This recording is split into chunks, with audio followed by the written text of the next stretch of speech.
जी स्वागत है साਰਿਆਂ ਦਾ ਇਸ ਲੈਕਚਰ ਦੇ ਵਿੱਚ। ਇਸ ਲੈਕਚਰ ਦੇ ਵਿੱਚ ਅੱਜ ਆਪਾਂ 8th ਕਲਾਸ ਦਾ ਚੈਪਟਰ ਨੰਬਰ 2 ਮਾਈਕਰੋ ਆਰਗੇਨਿਜ਼ਮ मतलब कि सूक्ष्म जीव बारे पढ़ांगे। हाँ जी, ਆਪਾਂ स्टार्ट करते हैं चैप्टर नंबर 2। सब तो पहला की है अपने को ਆਪਾਂ पढ़ते हैं सूक्ष्म जीव ਹੁੰਦੇ ਕੀ ਨੇ। Many living organisms are present in soil, water, air around us। ਇਹ ਕਹਿ ਰਿਹਾ ਕਹਿੰਦਾ ਬਹੁਤ ਸਾਰੇ ਜੀਵ ਜੰਤੂ ਸਾਡੇ ਆਲੇ ਦੁਆਲੇ ਮਿੱਟੀ ਦੇ ਵਿੱਚ ਹੁੰਦੇ ਨੇ, ਮਿੱਟੀ ਪਾਣੀ ਹਵਾ ਦੇ ਵਿੱਚ ਮੌਜੂਦ ਹੁੰਦੇ ਨੇ। ਇਹ ਜੀਵ ਇੰਨੇ ਛੋਟੇ ਹੁੰਦੇ ਨੇ ਕਿ ਆਪਾਂ ਉਹਨਾਂ ਨੂੰ ਨੰਗੀਆਂ ਅੱਖਾਂ ਨਾਲ ਵੇਖ ਨਹੀਂ ਸਕਦੇ ਹੈਗੇ ਆਪਾਂ ਸੂਖਮ ਜੀਵ। ठीक है जी, some of these organisms are so small that we can't see them with naked eyes। we need ਇਹਦਾ ਮਤਲਬ ਹੈ ਕਿ ਸਾਨੂੰ ਲੋੜ ਹੁੰਦੀ ਹੈ ਇਹ ਮੈਗਨੀਫਾਈਂਗ ਇੰਸਟਰੂਮੈਂਟ ਦੀ, ਜਿਹੜਾ ਉਸ ਚੀਜ਼ ਨੂੰ ਬੜਾ ਕਰਕੇ ਦਿਖਾਉਂਦਾ ਹੋਵੇ। ਉਸ ਇੰਸਟਰੂਮੈਂਟ ਦੀ ਲੋੜ ਹੁੰਦੀ ਹੈ ਆਪਾਂ ਨੂੰ, ਕਾਲਡ ਮਾਈਕਰੋਸਕੋਪ। ਉਹਨੂੰ ਮਾਈਕਰੋਸਕੋਪ ਕਿਹਾ ਜਾਂਦਾ ਹੈਗਾ, ਉਹਨੂੰ ਬੋਲਿਆ ਜਾਂਦਾ ਸੂਖਮਦਰਸ਼ੀ ਪੰਜਾਬੀ ਦੇ ਵਿੱਚ। ਠੀਕ ਹੈ ਜੀ। ਅਤੇ ਉਸ ਤੋਂ ਬਾਅਦ ਹੈਗਾ ਇਹਨਾਂ ਆਰਗੇਨਿਜ਼ਮ ਨੂੰ ਦੇਖਣ ਵਾਸਤੇ the extremely small organisms are known as microorganism. ਜਿਹੜੇ ਇਸ ਤਰ੍ਹਾਂ ਦੇ ਆਰਗੇਨਿਜ਼ਮ ਹੁੰਦੇ ਨੇ ਇਹਨਾਂ ਨੂੰ ਮਾਈਕਰੋ ਆਰਗੇਨਿਜ਼ਮ ਕਿਹਾ ਜਾਂਦਾ, ਮਤਲਬ ਕਿ ਸੂਖਮ ਜੀਵ ਕਿਹਾ ਜਾਂਦਾ, ਜਿਨ੍ਹਾਂ ਨੂੰ ਆਪਾਂ ਨੰਗੀ ਅੱਖ ਨਾਲ ਨਹੀਂ ਦੇਖ ਸਕਦੇ। ਹਾਂਜੀ, ਇਸ ਤੋਂ ਬਾਅਦ ਆਪਾਂ ਪੜਾਂਗੇ ਸੂਖਮ ਜੀਵ ਦੀਆਂ ਟਾਈਪਸ, ਇਹਨਾਂ ਦੇ ਸਮੂਹ ਕਿਹੜੇ ਕਿਹੜੇ ਹੁੰਦੇ ਨੇਗੇ। ਹਾਂਜੀ, major groups of micro organism. ਸੂਖਮ ਜੀਵਾਂ ਦੇ ਪ੍ਰਮੁੱਖ ਸਮੂਹ ਜਿਹੜੇ ਸੂਖਮ ਜੀਵ ਹੁੰਦੇ ਨੇ, ਮਾਈਕਰੋ ਆਰਗੇਨਿਜ਼ਮ ਹੁੰਦੇ ਨੇ ਜਿਹੜੇ, ਇਹ ਪੰਜ ਮੇਜਰ ਗਰੁੱਪ ਦੇ ਵਿੱਚ ਡਿਵਾਈਡ ਹੁੰਦੇ ਨੇ। ਉਹ ਕਿਹੜੇ ਕਿਹੜੇ ਆ ਗਏ? ਸਭ ਤੋਂ ਪਹਿਲਾਂ ਆ ਗਿਆ ਬੈਕਟੀਰੀਆ, फिर उस तो बाद वायरस, फिर प्रोटोजोआ, तो उस तो बाद फंगिस, इनू फंगस भी कहा जाता है, तो उस तो बाद है एल्गी, इनू बोलते हैं काई। पंजाबी की बोलते हैं बैक्टीरिया, बैक्टीरिया बोलिया जाता है। अगे है वायरस, वायरस है भी। उस तो बाद है प्रोटोजोआ, इनू भी प्रोटोजोआ बोलते हैं। उस तो बाद है फंगी, इनू फंगी बोलिया जाता है, तो एल्गी नू एल्गी या फिर इनू काई भी बोलिया जाता है। सूखम जीवाणु एक सैल या बहुत सैलों वाले हो सकते हैं। ਜਿਹੜੇ ਸੂਖਮ ਜੀਵ ਹੁੰਦੇ ਨੇ, ਸੂਖਮ ਜੀਵ ਮਾਈਕਰੋ ਆਰਗੇਨਿਜ਼ਮ, ਇਹ ਮਲਟੀ ਸੈਲੂਲਰ ਵੀ ਹੁੰਦੇ ਨੇ, ਮਤਲਬ ਕਿ ਬਹੁਤ ਜ਼ਿਆਦਾ ਜਿਹਦੇ ਵਿੱਚ ਇੱਕ ਤੋਂ ਵੱਧ ਸੈੱਲ ਹੁੰਦੇ ਨੇ, ਉਹਨੂੰ ਬੋਲਿਆ ਜਾਂਦਾ ਮਲਟੀ ਸੈਲੂਲਰ।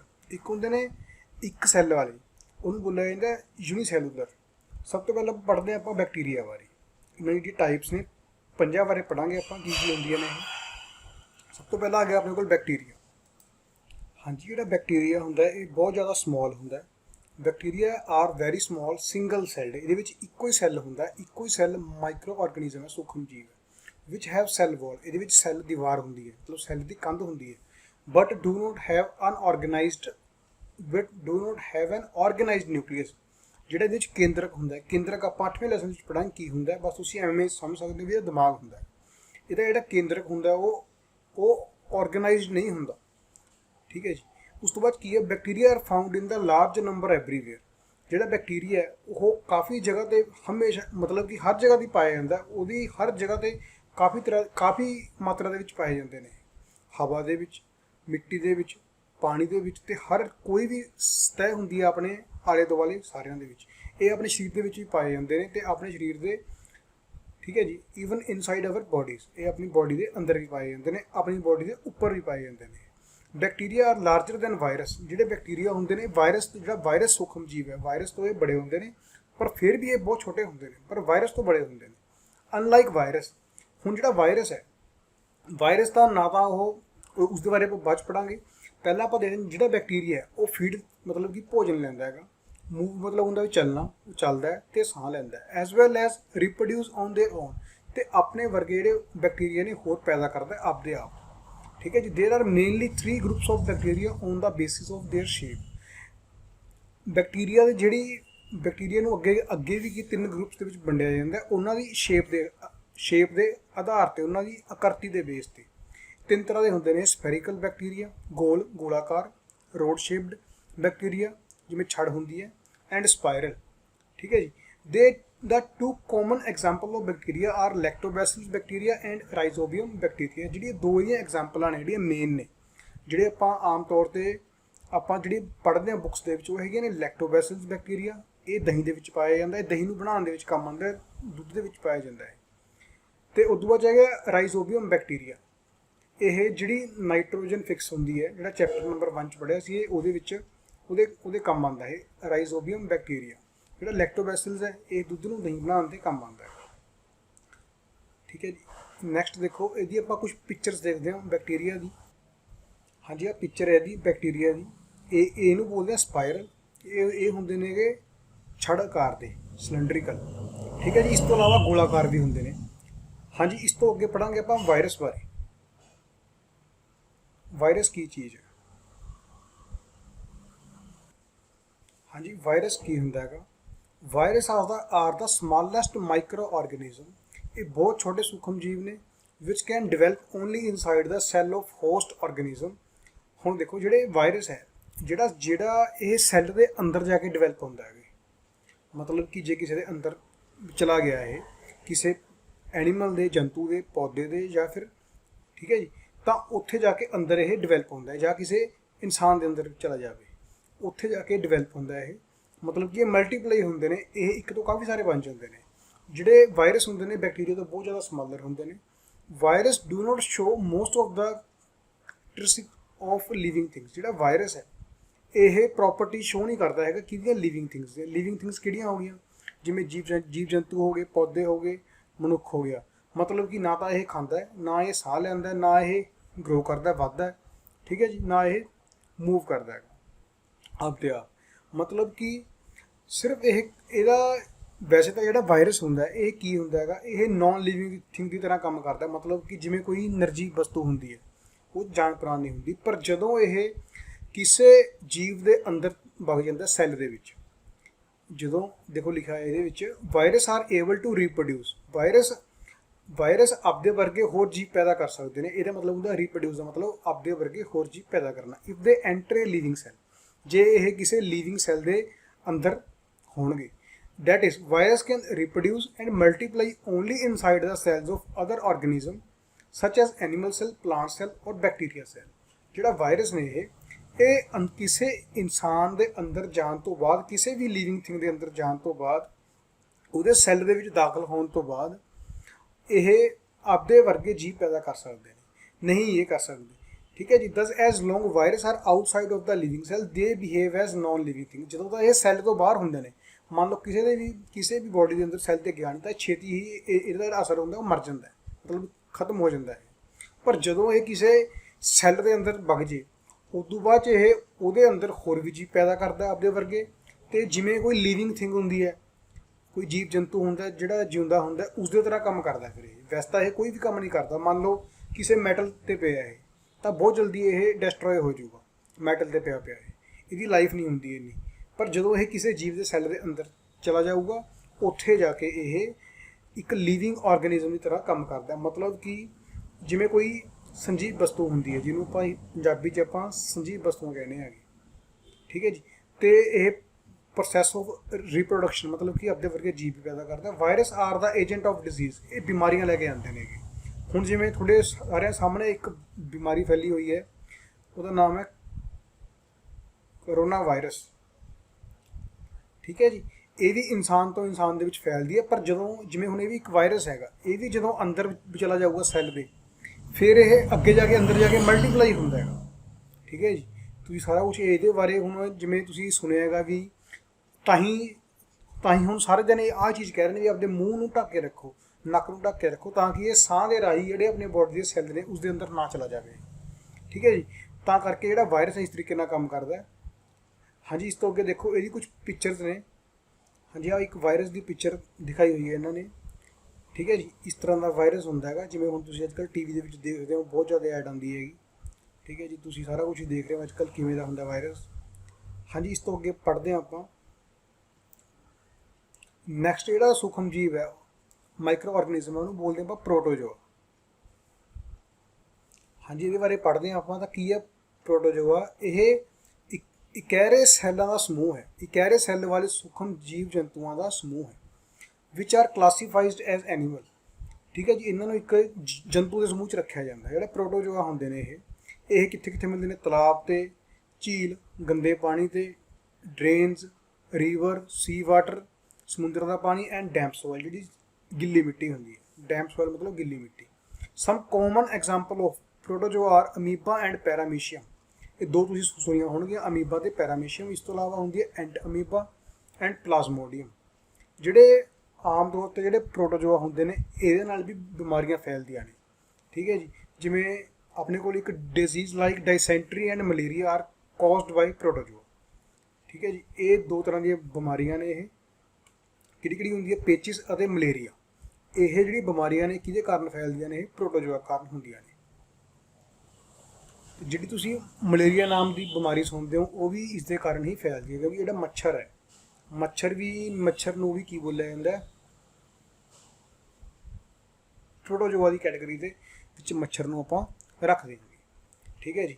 ਤਾਂ ਇਹ ਵੀ ਇੱਕ ਕੀ ਹੈ, ਇਹ ਵੀ ਕੀ ਇਹਨਾਂ ਨਾਲ ਵੀ ਕੀ ਬਿਮਾਰੀਆਂ ਫੈਲਦੀਆਂ ਨੇ, ਪ੍ਰੋਟੋਜੋਆ ਨਾਲ ਵੀ।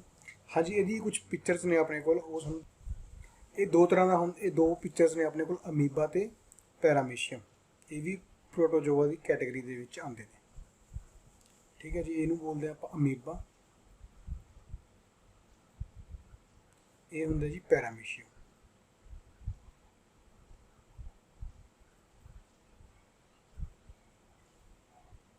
ਹਾਂਜੀ, ਇਸ ਤੋਂ ਬਾਅਦ 4th ਨੰਬਰ ਤੇ ਜਿਹੜਾ ਆਪਾਂ ਪੜ੍ਹਨਾ ਮਾਈਕਰੋ ਆਰਗੇਨਿਜ਼ਮ, ਉਹ ਹੈਗਾ ਐਲਗੀ। ਐਲਗੀ ਵੀ ਕੀ ਹੁੰਦਾ, ਇੱਕ ਪਲਾਂਟ ਲਾਈਕ ਆਰਗੇਨਿਜ਼ਮ ਹੁੰਦੇ ਨੇ। ਜਿਵੇਂ ਤੁਸੀਂ ਕਈ ਵਾਰ ਨਾਲੀ ਦੇ ਉੱਪਰ ਜਿੱਥੇ ਜਾਂ ਫਿਰ ਜਿੱਥੇ ਪਾਣੀ ਜਮ੍ਹਾਂ ਹੁੰਦਾ, ਤੁਸੀਂ ਉੱਥੇ ਇੱਕ ਹਰੇ ਰੰਗ ਦੀ ਜੰਮੀ ਦੇਖੀ ਹੋਊਗੀ, ਉਹਨੂੰ ਆਪਾਂ ਪੰਜਾਬੀ 'ਚ ਬੋਲਦੇ ਜਿਲਬ। ਠੀਕ ਹੈ ਜੀ। ਉਹਨੂੰ ਆਪਾਂ ਕਾਈ ਬੋਲਿਆ ਜਾਂਦਾ, ਹਿੰਦੀ 'ਚ ਕਾਈ ਬੋਲਿਆ ਜਾਂਦਾ, ਤੇ ਇੰਗਲਿਸ਼ 'ਚ ਬੋਲਦੇ ਆਪਾਂ ਐਲਗੀ। ਇਹਦੇ ਵਿੱਚ ਵੀ ਇਹ ਹਰੇ ਰੰਗ ਦੀ ਹੁੰਦੀ ਹੈ, ਇਸ ਕਰਕੇ ਇਹਦੇ ਵਿੱਚ ਵੀ ਕੀ ਹੁੰਦਾ, ਕਲੋਰੋਫਿਲ ਹੁੰਦਾ ਹੈ। ਇਹ ਆਪਦਾ ਭੋਜਨ ਆਪ ਤਿਆਰ ਕਰਦੀ ਹੈ, ਜਿਵੇਂ ਪੌਦੇ ਤਿਆਰ ਕਰਦੇ ਨੇ, ਪਰ ਇਹ ਬਾਕੀ ਪੌਦਿਆਂ ਨਾਲੋਂ ਅੱਡ ਹੁੰਦੀ ਹੈ, ਕਿਉਂਕਿ ਇਸ ਦੀਆਂ ਪ੍ਰੋਪਰ ਰੂਟਸ ਨਹੀਂ ਹੁੰਦੀਆਂ, ਮਤਲਬ ਕਿ ਜੜ ਨਹੀਂ ਹੁੰਦੀ ਪ੍ਰੋਪਰ, ਇਹਦਾ ਪ੍ਰੋਪਰ ਨਾ ਤਣਾ ਹੁੰਦਾ, ਨਾ ਇਹਦੀਆਂ ਪੱਤੀਆਂ ਹੁੰਦੀਆਂ। ਇਹਦੀਆਂ ਕੁਝ ਐਗਜ਼ਾਮਪਲਾਂ ਨੇ ਐਲਗੀ ਦੀਆਂ, ਜਿਵੇਂ ਸਪਾਇਰੋਗੋਰਾ, ਬਲੂ ਗ੍ਰੀਨ ਐਲਗੀ ਤੇ ਕਲੈਮੀਡੋਮੋਨਸ, ਡਾਇਟਮਸ ਐਂਡ ਸੀਵਰਡਸ। ਇਹ ਕਿਨੇ ਦੀਆਂ ਐਗਜ਼ਾਮਪਲਾਂ ਨੇ। ਜਿਹੜੀਆਂ ਮੋਸਟ ਆਫ ਦਾ ਐਲਗੀਜ਼ ਕੀ ਹੁੰਦੀਆਂ ਨੇ, ਮਲਟੀ ਸੈਲੂਲਰ ਹੁੰਦੀਆਂ ਨੇ, ਮਤਲਬ ਕਿ ਇਹ ਜਿਵੇਂ ਆਪਾਂ ਨੇ ਉੱਪਰ ਪੜ੍ਹਿਆ ਸੀਗਾ ਪ੍ਰੋਟੋਜੋਆ, ਉਹ ਸਿੰਗਲ ਸੈਲੂਲਰ ਹੁੰਦੇ ਨੇ, ਪਰ ਜਿਹੜੀਆਂ ਐਲਗੀ ਨੇ ਇਹ ਮੋਸਟਲੀ ਕੀ ਹੁੰਦੀਆਂ ਨੇ, ਮਲਟੀ ਸੈਲੂਲਰ ਹੁੰਦੀਆਂ ਨੇ, ਮਤਲਬ ਕਿ ਇਹਦੇ ਵਿੱਚ ਇੱਕ ਤੋਂ ਜ਼ਿਆਦਾ ਸੈੱਲ ਹੁੰਦੇ ਨੇ। ਠੀਕ ਹੈ ਜੀ। ਤੇ ਇੱਕ ਐਗਜ਼ਾਮਪਲ ਹੈ ਇਹਦੇ ਵਿੱਚ, ਤੁਸੀਂ ਦੇਖੋ ਜਿਵੇਂ ਹੈਗੀ ਇੱਕ ਆਵਲੀ ਟਾਈਪ ਹੈ ਇਹਦੀ, ਇੱਕ ਇਹ ਆਪਣੇ ਕੋਲੇ ਕਲੈਮੀਡੋਮੋਨਸ ਐਂਡ ਡਾਇਟੋਮਸ ਆਰ ਸਿੰਗਲ ਸੈਲਡ ਐਲਗੀਜ਼। ਇਹ ਜਿਹੜੀਆਂ ਦੋਹੇ ਦੀਆਂ ਐਲਗੀਜ਼ ਨੇ, ਇਹ ਦੋਨੋਂ ਕੀ ਨੇ, ਸਿੰਗਲ ਸੈੱਲ ਨੇ, ਇਹਦੇ ਵਿੱਚ ਇੱਕੋ ਹੀ ਸੈੱਲ ਹੈਗਾ। ਪਰ ਇਸ ਤੋਂ ਇਲਾਵਾ ਜਿਹੜੀਆਂ ਹਨ ਬਲੂ ਗ੍ਰੀਨ ਐਲਗੀ ਤੇ ਸਪਾਇਰੋਗੋਰਾ, ਇਹ ਹੁੰਦੀਆਂ ਨੇ multicellular algae. The blue green algae have the ability to fix nitrogen gas of atmosphere. ਜਿਹੜੀ ਬਲੂ ਗ੍ਰੀਨ ਐਲਗੀ ਹੁੰਦੀ ਹੈ, ਇਹ ਨਾਈਟ੍ਰੋਜਨ ਗੈਸ ਨੂੰ ਐਟਮੋਸਫੇਅਰ ਦੇ ਵਿੱਚੋਂ ਫਿਕਸ ਕਰਕੇ ਮਿੱਟੀ ਦੇ ਵਿੱਚ ਲੈ ਕੇ ਜਾ ਸਕਦੀ ਹੈ। ਠੀਕ ਹੈ ਜੀ। ਤੇ ਇਹ ਜਿਹੜੀਆਂ ਐਗਜ਼ਾਮਪਲਸ ਨੇ ਇਹ ਆਪਾਂ ਦੇਖਦੇ ਆਂਗੇ, ਇਹਦੀ ਪਿਕਚਰ ਕੁਝ। ਹਾਂਜੀ, ਇਹਦੀਆਂ ਕੁਝ ਇਹਦੀਆਂ ਦੋ ਪਿਕਚਰਸ ਨੇ। ਇਹ ਹੈਗੀ ਸਪਾਇਰੋਗੋਰਾ। ਠੀਕ ਹੈ ਜੀ। ਤਾਂ ਇਹ ਇਸ ਤਰ੍ਹਾਂ ਦੇ ਹੁੰਦੇ ਨੇ ਇਹ। ਹਾਂਜੀ, ਇਸ ਤੋਂ ਅੱਗੇ ਦੇਖਦੇ ਹਾਂ ਆਪਾਂ। ਇਸ ਤੋਂ ਬਾਅਦ ਜਿਹੜਾ ਆਪਣਾ ਨੈਕਸਟ ਟੌਪਿਕ ਹੈ ਉਹ ਆ ਗਿਆ ਫੰਗੀ। ਇਹਨੂੰ ਆਪਾਂ ਫੰਗਸ ਵੀ ਬੋਲਦੇ ਹਾਂ। ਫੰਗਸ ਕੀ ਹੁੰਦਾ ਹੈਗਾ, ਫੰਗਸ ਨੂੰ ਆਪਾਂ ਆਮ ਤੌਰ 'ਤੇ ਪੰਜਾਬੀ ਦੇ ਵਿੱਚ ਉੱਲੀ ਬੋਲਦੇ ਹਾਂ। ਤੁਸੀਂ ਉੱਲੀ ਲੱਗੀ ਦੇਖੀ ਹੋਊਗੀ, ਜਿਵੇਂ ਆਪਣੇ ਜਿਹੜੇ ਬ੍ਰੈਡ ਹੁੰਦੇ ਨੇ ਹੈਗੇ, ਠੀਕ ਹੈ ਜੀ, ਉਹਨਾਂ ਦੇ ਉੱਪਰ ਉੱਲੀ ਲੱਗ ਜਾਂਦੀ ਹੈ। ਤੇ ਇਹਦੀਆਂ ਕੁਝ ਐਗਜ਼ਾਮਪਲਸ ਨੇ, ਜਿਵੇਂ ਯੀਸਟ ਹੋ ਗਈ, ਮੋਲਡ ਸੱਚ ਐਸ ਬ੍ਰੈਡ ਮੋਲਡ, ਇਹਦੇ ਵਿੱਚ ਜਿਵੇਂ ਬ੍ਰੈਡ ਦੇ ਉੱਪਰ ਹਰੇ ਰੰਗ ਦੀ ਇੱਕ ਪਰਤ ਜੰਮ ਜਾਂਦੀ ਹੈ, ਪੈਨਸੀਲੀਅਮ। ਠੀਕ ਹੈ ਜੀ। ਤੇ ਇਸ ਤਰ੍ਹਾਂ ਦੀਆਂ ਕੁਝ ਹੋਰ ਐਗਜ਼ਾਮਪਲਾਂ ਨੇ, ਮਸ਼ਰੂਮ। ਠੀਕ ਹੈ ਜੀ, ਇਹ ਤੁਸੀਂ ਪੜ੍ਹ ਸਕਦੇ ਹੋਗੇ। ਟੋਡਸਟੂਲਸ ਐਂਡ ਪਫ ਬੋਲਸ, ਇਹ ਸਾਰੀਆਂ ਫੰਗੀ ਦੀਆਂ ਐਗਜ਼ਾਮਪਲਸ ਨੇ। All fungi except yeast are made up of fine threads like hyphae. ਤੁਸੀਂ ਇਹ ਨਾ, ਇਹ ਜਿਹੜੀ ਸ਼ੇਪ ਹੁੰਦੀ ਹੈ ਧਾਗੇ ਵਰਗੀ ਦੀ, ਉਹ ਹੁੰਦੀ ਸੰਰਚਨਾ ਹੁੰਦੀ ਹੈ ਫੰਗਸ ਦੀ, ਇਹਨੂੰ ਹਾਈਫੀ ਵੀ ਕਿਹਾ ਜਾਂਦਾ ਹੈਗਾ। ਜਿਹੜੀ ਇਹਦੀ ਧਾਗੇ ਵਰਗੀ ਸੰਰਚਨਾ ਹੁੰਦੀ ਹੈ, ਜਿਵੇਂ ਤੁਸੀਂ ਬ੍ਰੈਡ ਦੇਖਿਆ ਹੋਊ, ਜਦੋਂ ਉਹਦੇ ਉੱਪਰ ਉੱਲੀ ਲੱਗ ਜਾਂਦੀ ਹੈ ਤਾਂ ਜਿਵੇਂ ਧਾਗੇ ਵਰਗੀ ਕੋਈ ਸੰਰਚਨਾ ਬਣ ਜਾਂਦੀ ਹੈ, ਉਸ ਤਰੀਕੇ ਦੀ ਬਣ ਜਾਂਦੀ ਹੈ ਇਹ। ਸਮ fungi look like plants but they cannot make their food like the plants do। ਕੁਛ ਜਿਹੜੀਆਂ ਫੰਗਸ ਹੁੰਦੀਆਂ ਨੇ ਇਹ ਪਲਾਂਟ ਦੀ ਤਰ੍ਹਾਂ ਵੀ ਦਿਖਦੀਆਂ ਹੁੰਦੀਆਂ, ਪਰ ਇਹ ਆਪਣਾ ਜਿਹੜਾ ਫੂਡ ਹੈ ਆਪ ਤਿਆਰ ਨਹੀਂ ਕਰ ਸਕਦੀਆਂ। ਠੀਕ ਹੈ ਜੀ। ਤੇ ਜੇ ਫੰਗਸ ਨੇ ਵਧਣਾ, ਤੁਸੀਂ ਜੇ ਇੱਕ ਇਹਦੀ ਐਕਟੀਵਿਟੀ ਹੈਗੀ, ਜੇ ਆਪਾਂ ਕੋਈ ਆਪਣੇ ਕੋਲ ਕੀ ਬ੍ਰੈਡ ਹੈ, ਜੇ ਆਪਾਂ ਬ੍ਰੈਡ ਨੂੰ ਕੁਛ ਆਪਾਂ ਗਿੱਲਾ ਕਰਕੇ ਥੋੜ੍ਹਾ ਜਿਹਾ ਉਹਨੂੰ ਕਿਸੇ ਬਾਕਸ 'ਚ ਬੰਦ ਕਰ ਦਾਂਗੇ, ਆਪਾਂ ਕਿਸੇ ਡੱਬੇ 'ਚ ਬੰਦ ਕਰ ਦਾਂਗੇ, ਤੁਸੀਂ ਉਹਦੇ ਵਿੱਚ 2 ਦਿਨਾਂ ਬਾਅਦ ਦੇਖੋਗੇ ਉਹਦੇ ਉੱਪਰ ਉੱਲੀ ਲੱਗ ਜੂਗੀ। ਠੀਕ ਹੈ ਜੀ। ਤਾਂ ਜਿਹੜੀ ਫੰਗਸ ਹੁੰਦੀ ਹੈ, ਉਹਨੂੰ ਫੰਗੀ ਨੂੰ ਗਰੋ ਕਰਨ ਵਾਸਤੇ ਇੱਕ ਤਾਂ ਮੋਇਸਚਰ ਦੀ ਲੋੜ ਹੁੰਦੀ ਹੈਗੀ, ਮਤਲਬ ਨਮੀ ਦੀ, ਤੇ ਜਿਹੜੀ ਗਰਮ ਕੰਡੀਸ਼ਨ ਦੀ ਲੋੜ ਹੁੰਦੀ ਹੈ, ਮਤਲਬ ਵਾਤਾਵਰਨ ਜਿਹੜਾ ਤਾਪਮਾਨ ਹੈ ਉਹ ਗਰਮ ਹੋਵੇ ਤੇ ਮੋਇਸਚਰ ਹੋਵੇ। ਹੁਣ ਜਿਵੇਂ ਆਪਣੇ ਕੋਲ ਜਿਹੜਾ ਮਹੀਨਾ ਚੱਲ ਰਿਹਾ ਹੈਗਾ, ਜਿਵੇਂ ਜੂਨ ਜੁਲਾਈ ਦਾ ਮਹੀਨਾ ਹੁੰਦਾ ਹੈਗਾ, ਜੂਨ ਦੇ ਵਿੱਚ ਤਾਂ ਗਰਮੀ ਹੁੰਦੀ ਹੈ, ਮੋਇਸਚਰ ਨਹੀਂ ਹੁੰਦਾ। ਜਿਹੜਾ ਮਹੀਨਾ ਹੁੰਦਾ ਜੁਲਾਈ ਤੇ ਅਗਸਤ ਦਾ, ਇਹਦੇ ਵਿੱਚ ਮੋਇਸਚਰ ਹੁੰਦਾ, ਇਹਦੇ ਵਿੱਚ ਜਿਹੜੇ ਸਭ ਤੋਂ ਜ਼ਿਆਦਾ ਆਪਣੀ ਜਿਹੜੀ ਖਾਣ ਵਾਲੀ ਚੀਜ਼ਾਂ ਹੁੰਦੀਆਂ ਨੇ ਉਹ ਖਰਾਬ ਹੁੰਦੀਆਂ ਨੇ, ਕਿਉਂਕਿ ਉਹਨਾਂ ਨੂੰ ਕੀ ਲੱਗ ਜਾਂਦੀ ਹੈ, ਫੰਗੀ ਲੱਗ ਜਾਂਦੀ ਹੈ। ਠੀਕ ਹੈ ਜੀ। ਜਿਹੜੀ ਇਹਦੀ ਕਾਮਨ ਐਗਜ਼ਾਮਪਲ ਹੈ ਉਹ ਕਿਹੜੀ ਹੈਗੀ, ਸੈਪਰੋਫਾਈਟਸ, ਸੌਰੀ ਜਿਹੜੀ ਫੰਗੀ ਹੁੰਦੀ ਹੈ ਉਹ ਸੈਪਰੋਫਾਈਟ ਦੀ ਤਰ੍ਹਾਂ ਦੇ ਕੰਮ ਕਰਦੀ ਹੈ, ਮਤਲਬ ਕਿ which feed on dead things like remains of dead plants and animal. ਜਿਹੜੀ ਜਿੰਨੀਆਂ ਵੀ ਫੰਗਸ ਹੁੰਦੀਆਂ ਨੇ, ਫੰਗੀ ਹੁੰਦੀ ਹੈ, ਇਹ ਸੈਪਰੋਫਾਈਟ ਦੀ ਤਰ੍ਹਾਂ, ਮਤਲਬ ਕਿ ਜਿਹੜੇ ਮ੍ਰਿਤ ਆਹਾਰੀ ਹੁੰਦੇ ਨੇ ਇਹ ਉਸ ਦੀ ਤਰ੍ਹਾਂ ਹੁੰਦੀ ਹੈ, ਮਤਲਬ ਕਿ ਜੋ ਚੀਜ਼ ਜਿਹੜੇ ਮਰ ਜਾਂਦੇ ਨੇ ਜੀਵ ਤੇ ਪੌਦੇ, ਉਹਨਾਂ ਦਾ ਆਪਣਾ ਭੋਜਨ ਲੈਂਦੀਆਂ ਨੇ। ਠੀਕ ਹੈ ਜੀ। Some of the fungi are parasite, ਤੇ ਕੁਝ ਫੰਗੀ ਐਵੇਂ ਜਿਹੜੀਆਂ ਪੈਰਾਸਾਈਟ ਹੁੰਦੀਆਂ ਨੇ। They feed on living things and cause disease, ਉਹ ਲਿਵਿੰਗ ਥਿੰਗਸ ਦੇ ਉੱਪਰ ਰਹਿੰਦੀਆਂ ਨੇ ਤੇ ਕੀ ਹੈ, ਉਹ ਬਿਮਾਰੀ ਦਾ ਕਾਰਨ ਬਣਦੀਆਂ ਨੇ। ਇਸ ਤੋਂ ਇਲਾਵਾ ਜਿਹੜਾ ਫੰਗੀ ਦਾ ਸਾਈਜ਼ ਹੁੰਦਾ ਹੈ, ਜਿਵੇਂ ਯੀਸਟ ਹੋ ਗਈ, ਮੋਲਡਸ ਹੋ ਗਈਆਂ, ਇਹ ਬਹੁਤ ਜ਼ਿਆਦਾ ਸਮਾਲ ਸਾਈਜ਼ ਹੁੰਦਾ ਹੈਗਾ। ਠੀਕ ਹੈ ਜੀ। ਇਹਨਾਂ ਨੂੰ ਸਿਰਫ ਆਪਾਂ ਮਾਈਕਰੋਸਕੋਪ ਦੀ ਹੈਲਪ ਨਾਲ ਦੇਖ ਸਕਦੇ ਹਾਂ। ਇਸ ਤੋਂ ਇਲਾਵਾ ਜਿਹੜੀ ਆਪ ਫੰਗੀਜ਼ ਦੀਆਂ ਟਾਈਪਸ ਹੋ ਗਈਆਂ, ਮਸ਼ਰੂਮ, ਟੋਡਸਟੂਲਸ ਐਂਡ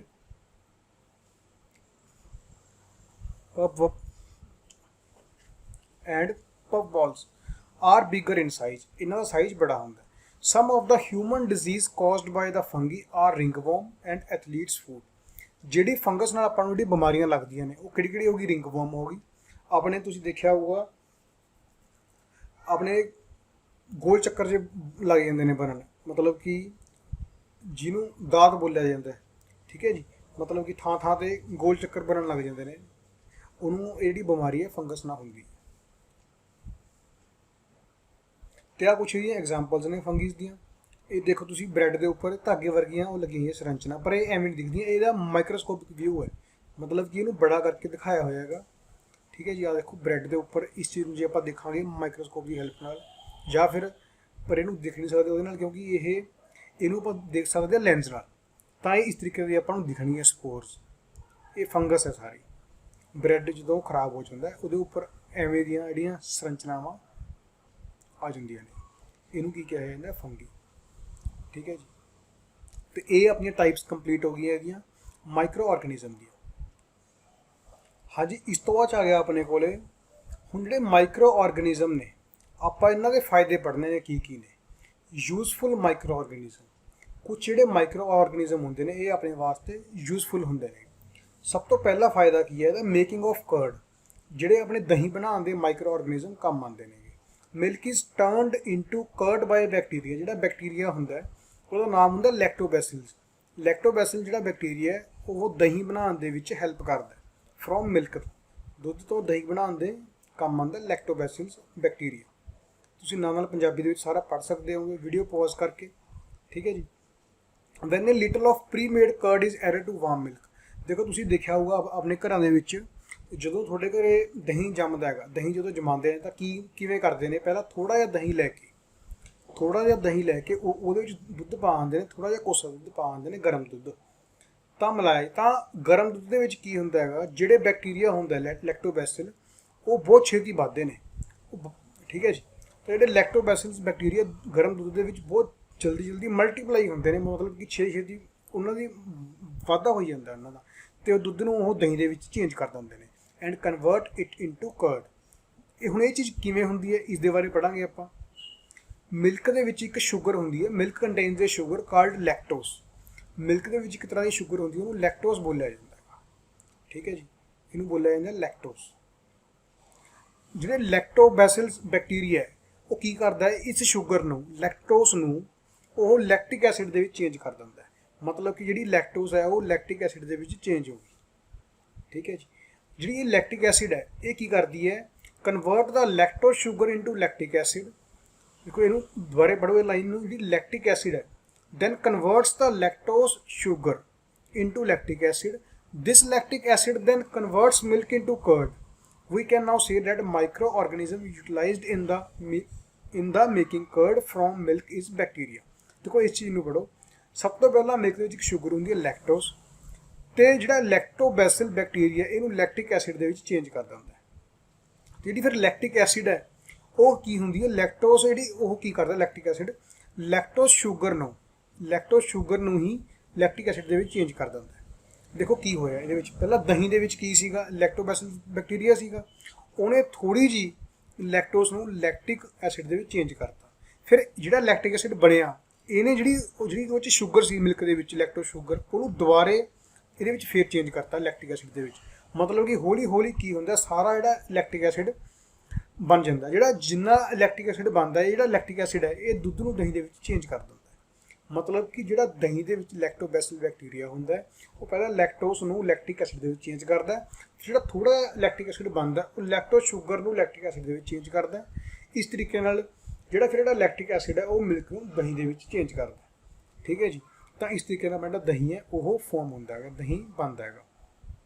ਤੁਸੀਂ ਵੀਡੀਓ ਪੌਜ਼ ਕਰਕੇ ਸਾਰੀ ਚੀਜ਼ ਪੜ੍ਹ ਸਕਦੇ ਹੋਗੇ। ਹਾਂਜੀ, ਇਸ ਤੋਂ ਬਾਅਦ ਜਿਹੜਾ ਸੈਕੰਡ ਜਿਹੜਾ ਯੂਜ਼ ਹੈ ਉਹ ਹੈਗਾ ਮੇਕਿੰਗ ਆਫ ਬ੍ਰੈਡ। ਮਤਲਬ ਜਿਹੜੀ ਡਬਲ ਰੋਟੀ ਹੁੰਦੀ ਹੈ, ਡਬਲ ਰੋਟੀ ਬਣਾਉਣ ਦੇ ਵਿੱਚ ਵੀ ਜਿਹੜਾ ਸੂਖਮ ਜੀਵ ਆਪਣੇ ਵਾਸਤੇ ਸਹਾਇਤਾ ਕਰਦੇ ਨੇ, ਮਾਈਕਰੋ ਆਰਗੈਨਿਜ਼ਮ। ਇਹਦੇ ਵਿੱਚ ਜਿਹੜਾ ਸੂਖਮ ਜੀਵ ਸਹਾਇਤਾ ਕਰਦਾ ਉਹਨੂੰ ਬੋਲਿਆ ਜਾਂਦਾ ਯੀਸਟ। ਹਾਂਜੀ, ਯੀਸਟ ਤੋਂ ਹੁਣ ਬ੍ਰੈਡ ਕਿਵੇਂ ਬਣਦਾ ਹੈਗਾ। Yeast is used in baking industry for making bread. ਜਿਹੜਾ ਯੀਸਟ ਹੈ ਉਹ ਬੇਕਿੰਗ ਇੰਡਸਟਰੀ ਦੇ ਵਿੱਚ ਯੂਜ਼ ਹੁੰਦਾ ਹੈ ਬ੍ਰੈਡ ਬਣਾਉਣ ਵਾਸਤੇ। When yeast is mixed in the dough for making bread, ਜਦੋਂ ਇਹਨੂੰ ਆਟੇ ਦੇ ਵਿੱਚ ਪਾਇਆ ਜਾਂਦਾ ਹੈਗਾ, ਤਾਂ ਜਿਹੜਾ ਯੀਸਟ ਹੈ ਇਹ ਕੀ ਕਰਦਾ ਹੈ, ਰੀਪਰੋਡਿਊਸ ਕਰਦਾ ਹੈ, ਰੀਪਰੋਡਿਊਸ ਰੈਪਿਡਲੀ। ਮਤਲਬ ਕਿ ਇਹ ਆਪਣੇ ਵਰਗੇ ਹੋਰ ਅੱਗੇ ਪੈਦਾ ਕਰ ਦਿੰਦਾ, ਸੂਖਮ ਜੀਵ ਹੋਰ ਆਪਣੇ ਵਰਗੇ ਯੀਸਟ ਹੋਰ ਪੈਦਾ ਕਰਦਾ ਹੈ। And gives out carbon dioxide gas during respiration. ਜਦੋਂ ਉਹਦੀ ਸਾਹ ਕਿਰਿਆ ਹੁੰਦੀ ਹੈਗੀ ਤਾਂ ਉਹਦੇ ਵਿੱਚ ਇਹ ਕਾਰਬਨ ਡਾਈਆਕਸਾਈਡ ਗੈਸ ਬਾਹਰ ਛੱਡਦਾ ਹੈਗਾ। ਤਾਂ ਜਿਹਦੇ ਕਰਕੇ ਜਿਹੜੇ ਬਬਲਸ ਹੁੰਦੇ ਨੇ ਕਾਰਬਨ ਡਾਈਆਕਸਾਈਡ ਗੈਸ ਦੇ, ਉਹ ਆਟੇ ਦੇ ਵਿੱਚ ਫਿਲ ਹੋ ਜਾਂਦੇ ਨੇ। ਠੀਕ ਹੈ ਜੀ। ਤਾਂ ਜਿਹੜੀ ਡਬਲ ਰੋਟੀ ਦੇ ਵਿੱਚ ਫਿਲ ਹੋ ਜਾਂਦੇ ਨੇ ਇਹ, ਐਂਡ ਇਨਕਰੀਜ਼ ਇਟਸ ਵੋਲਿਊਮ, ਤੇ ਉਹਦੇ ਨਾਲ ਉਹ ਫੁੱਲ ਜਾਂਦੀ ਹੈ, ਉਹਦਾ ਜਿਹੜਾ ਆਇਤਨ ਹੈ ਉਹ ਵੱਧ ਜਾਂਦਾ ਹੈ। ਦਿਸ ਮੇਕ ਬ੍ਰੈਡ ਰਾਈਸ, ਇਸ ਕਰਕੇ ਉਹ ਮੋਟੀ ਹੋ ਜਾਂਦੀ ਹੈ। ਜਿਹੜੇ ਉਹਦੇ ਵਿੱਚ ਹੋਲਸ ਹੁੰਦੇ ਨੇ ਬ੍ਰੈਡ ਦੇ ਵਿੱਚ, ਕਿਉਂ ਹੁੰਦੇ ਨੇ, are due to bubbles of carbon dioxide giving off during the baking process. ਜਿਹੜੇ ਬ੍ਰੈਡ ਦੇ ਵਿੱਚ ਹੋਲਸ ਬਣਦੇ ਨੇ, ਕਿਉਂ ਬਣਦੇ ਨੇ, ਜਿਹੜੇ ਉਹਦੇ ਵਿੱਚ ਜਿਹੜੇ ਬਬਲਸ ਹੁੰਦੇ ਨੇ, ਜਿਹੜੇ ਕਾਰਬਨ ਡਾਈਆਕਸਾਈਡ ਦੇ ਗੈਸ ਦੇ, ਜਿਹੜੇ ਕਿ ਯੀਸਟ ਬਾਹਰ ਕੱਢਦਾ ਜਦੋਂ ਰੀਪਰੋਡਿਊਸ ਹੁੰਦਾ ਹੈਗਾ, ਜਦੋਂ। ਠੀਕ ਹੈ ਜੀ। ਤੇ ਰੈਸਪੀਰੇਸ਼ਨ ਦੇ ਵਿੱਚ ਗੈਸ ਬਾਹਰ ਕੱਢਦਾ ਕਾਰਬਨ ਡਾਈਆਕਸਾਈਡ, ਜਿਹਦੇ ਕਰਕੇ ਉਹ ਜਿਹੜੀ ਜੋ ਗੈਸ ਬਾਹਰ ਨਿਕਲਦੀ ਹੈ ਬ੍ਰੈਡ ਦੇ ਵਿੱਚੋਂ, ਤਾਂ ਉਹਦੇ ਵਿੱਚ ਹੋਲਸ ਹੋ ਜਾਂਦੇ ਨੇ। This make the bread light, soft and spongy, ਜਿਹਦੇ ਕਰਕੇ ਜਿਹੜੀ ਡਬਲ ਰੋਟੀ ਹੁੰਦੀ ਹੈ ਉਹ ਨਰਮ ਬਣ ਜਾਂਦੀ ਹੈ। ਇਸ ਕਰਕੇ ਇਹੀ ਇਹਦੇ ਕਾਰਨ ਕਰਕੇ ਯੀਸਟ ਨੂੰ ਕੇਕ ਤੇ ਪੇਸਟਰੀ ਬਣਾਉਣ ਵਾਸਤੇ ਵੀ ਯੂਜ਼ ਕੀਤਾ ਜਾਂਦਾ ਹੈਗਾ। ਠੀਕ ਹੈ ਜੀ। ਤੁਸੀਂ ਇਹ ਪੰਜਾਬੀ ਵਿੱਚ ਸਾਰਾ ਪੜ੍ਹ ਸਕਦੇ ਹੋ, ਮੈਂ ਸਾਰਾ ਕੁਝ ਬੋਲ ਚੁੱਕਿਆ ਲੈਕਚਰ ਦੇ ਵਿੱਚ। ਠੀਕ ਹੈ ਜੀ। ਤੁਸੀਂ ਇਹ ਪੜ੍ਹ ਸਕਦੇ ਹੋ। ਸਾਹ ਕਿਰਿਆ ਦੇ ਦੌਰਾਨ ਕਾਰਬਨ ਡਾਈਆਕਸਾਈਡ ਗੈਸ ਛੱਡਦਾ ਹੈ। ਕਾਰਬਨ ਡਾਈਆਕਸਾਈਡ ਗੈਸ ਦੇ ਬੁਲਬੁਲੇ ਆਟੇ ਨੂੰ ਫੈਲਾ ਦਿੰਦੇ ਹਨ, ਇਸ ਦਾ ਆਇਤਨ ਨੂੰ ਵਧਾਉਂਦੇ ਹਨ। ਇਹ ਡਬਲ ਰੋਟੀ ਨੂੰ ਫੈਲਾ ਦਿੰਦਾ ਹੈ। ਠੀਕ ਹੈ ਜੀ। ਇਸ ਤਰੀਕੇ ਨਾਲ ਜਿਹੜੀ ਤੁਸੀਂ ਅੱਗੇ ਸਾਰਾ ਪ੍ਰੋਸੈਸ ਆਪਾਂ ਪੜ੍ਹ ਚੁੱਕੇ ਹਾਂ, ਤੁਸੀਂ ਇਹਨੂੰ ਵੀਡੀਓ ਨੂੰ ਵਾਪਸ ਕਰਕੇ ਥੋੜਾ ਜਿਹਾ ਦੁਬਾਰਾ ਸੁਣ ਸਕਦੇ ਹੋ। ਠੀਕ ਹੈ ਜੀ। ਨੈਕਸਟ ਦੇਖੋ ਜੀ, ਜਿਹੜਾ ਇਹਦਾ ਫਾਇਦਾ ਹੁੰਦਾ ਸੂਖਮ ਜੀਵ ਦਾ। ਹਾਂਜੀ, ਜਿਹੜਾ ਇਹਦਾ ਤੀਜਾ ਜਿਹੜਾ ਫਾਇਦਾ ਇਹਦਾ ਉਹ ਕੀ ਆ ਆਪਣੇ ਕੋਲ, ਕਮਰਸ਼ੀਅਲ ਯੂਜ਼ ਆਫ ਮਾਈਕਰੋ ਆਰਗੈਨਿਜ਼ਮ। ਸੂਖਮ ਜੀਵਾਂ ਦਾ ਕਮਰਸ਼ੀਅਲ ਤੌਰ ਤੇ ਵੀ ਯੂਜ਼ ਹੁੰਦਾ। ਮਤਲਬ ਕਿ ਜਿਹੜੇ ਇਹਨੂੰ ਕਾਰਖਾਨੇ ਦੇ ਵਿੱਚ, ਫੈਕਟਰੀ ਦੇ ਵਿੱਚ ਇਹਨੂੰ ਯੂਜ਼ ਕੀਤਾ ਜਾਂਦਾ। ਪਰ ਇਹ ਕਾਹਦੀਆਂ ਫੈਕਟਰੀ ਵਿੱਚ ਯੂਜ਼ ਕੀਤਾ ਜਾਂਦਾ, ਜਿਵੇਂ ਐਲਕੋਹਲ ਬਣਾਉਣ ਦੇ ਵਿੱਚ ਕੰਮ ਆਉਂਦਾ, ਜਿਹੜੀ ਕਿ ਸ਼ਰਾਬ ਬਣਾਉਣ ਦੇ ਕੰਮ ਆਉਂਦੀ ਹੈ। ਐਲਕੋਹਲ ਤੋਂ ਸ਼ਰਾਬ ਬਣਦੀ ਹੈ, ਮਤਲਬ ਕਿ ਸ਼ਰਾਬ ਦੇ ਵਿੱਚ ਮੋਸਟਲੀ ਐਲਕੋਹਲ ਹੁੰਦਾ ਹੈ, ਤੇ ਐਸਟਿਕ ਐਸਿਡ ਦੇ ਵਿੱਚ ਇਹਨੂੰ ਬਣਾਉਣ ਤੇ ਯੂਜ਼ ਕੀਤਾ ਜਾਂਦਾ ਵਿਨੇਗਰ। ਇਹ ਦੋਹਾਂ ਚੀਜ਼ਾਂ ਨੂੰ ਬਣਾਉਣ ਵਾਸਤੇ ਐਲਕੋਹਲ ਤੇ ਐਸਟਿਕ ਐਸਿਡ ਨੂੰ ਮਾਈਕਰੋ ਆਰਗੈਨਿਜ਼ਮ ਲਾਰਜ ਸਕੇਲ ਤੇ ਯੂਜ਼ ਕੀਤੇ ਜਾਂਦੇ ਨੇ। ਤਾਂ ਕਿਹੜਾ ਯੂਜ਼ ਕੀਤਾ ਜਾਂਦਾ, ਯੀਸਟ ਯੂਜ਼ ਕੀਤਾ ਜਾਂਦਾ ਉਰੇ ਵੀ। ਤਾਂ ਯੀਸਟ ਨੂੰ ਕਿਵੇਂ ਯੂਜ਼ ਕਰਦੇ ਆ ਆਪਾਂ, ਉਹ ਆਪਾਂ ਪੜਾਂਗੇ। ਤਾਂ ਯੀਸਟ ਕਿਵੇਂ ਕਰਦਾ ਇਹ ਸਾਰਾ ਕੁਝ। ਯੀਸਟ ਦੇ ਵਿੱਚ ਇੱਕ ਕਪੈਸਿਟੀ ਹੁੰਦੀ ਹੈ, ਇਹਦੇ ਵਿੱਚ ਉਹ ਸ਼ੂਗਰ ਨੂੰ ਐਲਕੋਹਲ ਦੇ ਵਿੱਚ ਚੇਂਜ ਕਰਨ ਦੀ ਇਹਦੇ ਵਿੱਚ ਕਪੈਸਿਟੀ ਹੁੰਦੀ ਹੈ। ਇਹ ਕੀ ਕਰਦਾ, ਇਹ ਸ਼ੂਗਰ ਨੂੰ ਐਲਕੋਹਲ ਦੇ ਵਿੱਚ ਚੇਂਜ ਕਰ ਦਿੰਦਾ ਤੇ ਕਾਰਬਨ ਡਾਈਆਕਸਾਈਡ ਗੈਸ ਨੂੰ ਰਿਲੀਜ਼ ਕਰ ਦਿੰਦਾ, ਬਾਹਰ ਕੱਢ ਦਿੰਦਾ। ਦ ਸ਼ੂਗਰ ਫॉर ਮੇਕਿੰਗ ਐਲਕੋਹਲ, ਜਿਹੜੀ ਉਹਨੇ ਸ਼ੂਗਰ ਕਿੱਥੋਂ ਆਉਂਦੀ ਹੈ, ਤਾਂ ਦੇਖੋ ਵਾਈਨ ਕਿਵੇਂ ਬਣਦੀ ਹੈ। ਜਿਹੜੇ ਜੂਸ ਹੁੰਦੇ ਨੇਗੇ, ਜਿਵੇਂ ਗੰਨੇ ਦਾ ਜੂਸ ਹੋ ਗਿਆ, ਚਾਵਲਾਂ ਦਾ ਜੂਸ ਕੱਢਦੇ ਨੇ, ਮੱਕੀ ਦਾ, ਠੀਕ ਹੈ ਜੀ, ਜਾਂ ਫਿਰ ਜਿਹੜੇ ਫਲਾਂ ਦਾ ਜੂਸ ਹੁੰਦਾ, ਇਹਨਾਂ ਵਿੱਚ ਸ਼ੂਗਰ ਹੁੰਦੀ ਹੈ। ਇਹਨਾਂ ਦੇ ਵਿੱਚ ਕੀ ਹੁੰਦਾ ਹੈਗਾ, ਆਪਣੇ ਕੋਲ ਕਾਰਬੋਹਾਈਡਰੇਟਸ ਹੁੰਦੇ ਨੇ, ਜਿਹੜੇ ਕਿ ਸ਼ੂਗਰ ਦੇ ਵਿੱਚ ਚੇਂਜ ਹੋ ਜਾਂਦੇ ਨੇ। ਤਾਂ ਜਿਹੜੀ ਇਹ ਸ਼ੂਗਰ ਹੈਗੀ, ਇਸ ਸ਼ੂਗਰ ਨੂੰ ਜਿਹੜਾ ਯੀਸਟ ਹੈ ਉਹ ਐਲਕੋਹਲ ਦੇ ਰੂਪ ਦੇ ਵਿੱਚ ਚੇਂਜ ਕਰ ਦਿੰਦਾ ਅਤੇ ਕਾਰਬਨ ਡਾਈਆਕਸਾਈਡ ਗੈਸ ਨੂੰ ਬਾਹਰ ਕੱਢ ਦਿੰਦਾ। ਜਿਹੜੀ ਇਹ ਚੀਜ਼ ਹੈ, ਜਿਹੜੀ ਇਹਦਾ ਪ੍ਰੋਸੈਸ ਹੈ ਸਾਰਾ, ਇਹਦਾ process of conversion of sugar into alcohol by the action of yeast is called fermentation. ਇਸ ਪ੍ਰੋਸੈਸ ਨੂੰ ਫਰਮੈਂਟੇਸ਼ਨ ਬੋਲਿਆ ਜਾਂਦਾ ਹੈ। मतलब कि ਸ਼ੂਗਰ ਨੂੰ ਐਲਕੋਹਲ ਦੇ ਵਿੱਚ ਚੇਂਜ ਕਰਨਾ ਕਿਹਦੇ ਰਾਹੀਂ, ਯੀਸਟ ਰਾਹੀਂ। ਇਹ ਪ੍ਰੋਸੈਸ ਹੁੰਦਾ ਫਰਮੈਂਟੇਸ਼ਨ। ਫਰਮੈਂਟੇਸ਼ਨ ਦੀ ਜਿਹੜੀ ਖੋਜ ਹੈ ਉਹ ਲੂਇਸ ਪਾਸਚਰ ਨੇ ਕੀਤੀ ਸੀ 1857 ਦੇ ਵਿੱਚ। In order to make alcohol ਨੂੰ ਬਣਾਉਣ ਵਾਸਤੇ ਜਿਹੜੀ ਯੀਸਟ ਹੈ ਉਹਨੂੰ ਨੈਚੁਰਲ ਸ਼ੂਗਰ ਦੇ ਵਿੱਚ ਛੋੜਿਆ ਜਾਂਦਾ ਹੈ। ਨੈਚੁਰਲ ਸ਼ੂਗਰ ਦੇ ਵਿੱਚ ਉਹ ਵੱਧਦਾ, ਉਹ ਗਰੋ ਕਰਦਾ ਹੈਗਾ, ਤਾਂ ਜਿਹਦੇ ਨਾਲ ਜਿਹੜੀ ਸ਼ੂਗਰ ਹੈ ਉਹ ਐਲਕੋਹਲ ਦੇ ਵਿੱਚ ਚੇਂਜ ਹੋ ਜਾਂਦੀ ਹੈ ਅਤੇ ਐਲਕੋਹਲ ਨੂੰ ਅੱਗੇ ਜਿਹੜੇ ਹੋਰ ਪ੍ਰੋਸੈਸ ਨੇ ਉਹਦੇ ਵਾਸਤੇ ਯੂਜ਼ ਕੀਤਾ ਜਾਂਦਾ, ਜਿਵੇਂ ਕਿ ਵਾਈਨ ਬਣਾਉਣ ਦੇ ਮਤਲਬ ਇਹ ਸ਼ਰਾਬ ਬਣਾਉਣ ਦੇ ਕੰਮ ਦੇ ਵਿੱਚ, ਵਿਸਕੀ, ਬੀਅਰ, ਠੀਕ ਹੈ ਜੀ, ਇਸ ਤਰ੍ਹਾਂ ਦੇ ਕੰਮ ਦੇ ਵਿੱਚ ਯੂਜ਼ ਕੀਤਾ ਜਾਂਦਾ ਹੈ।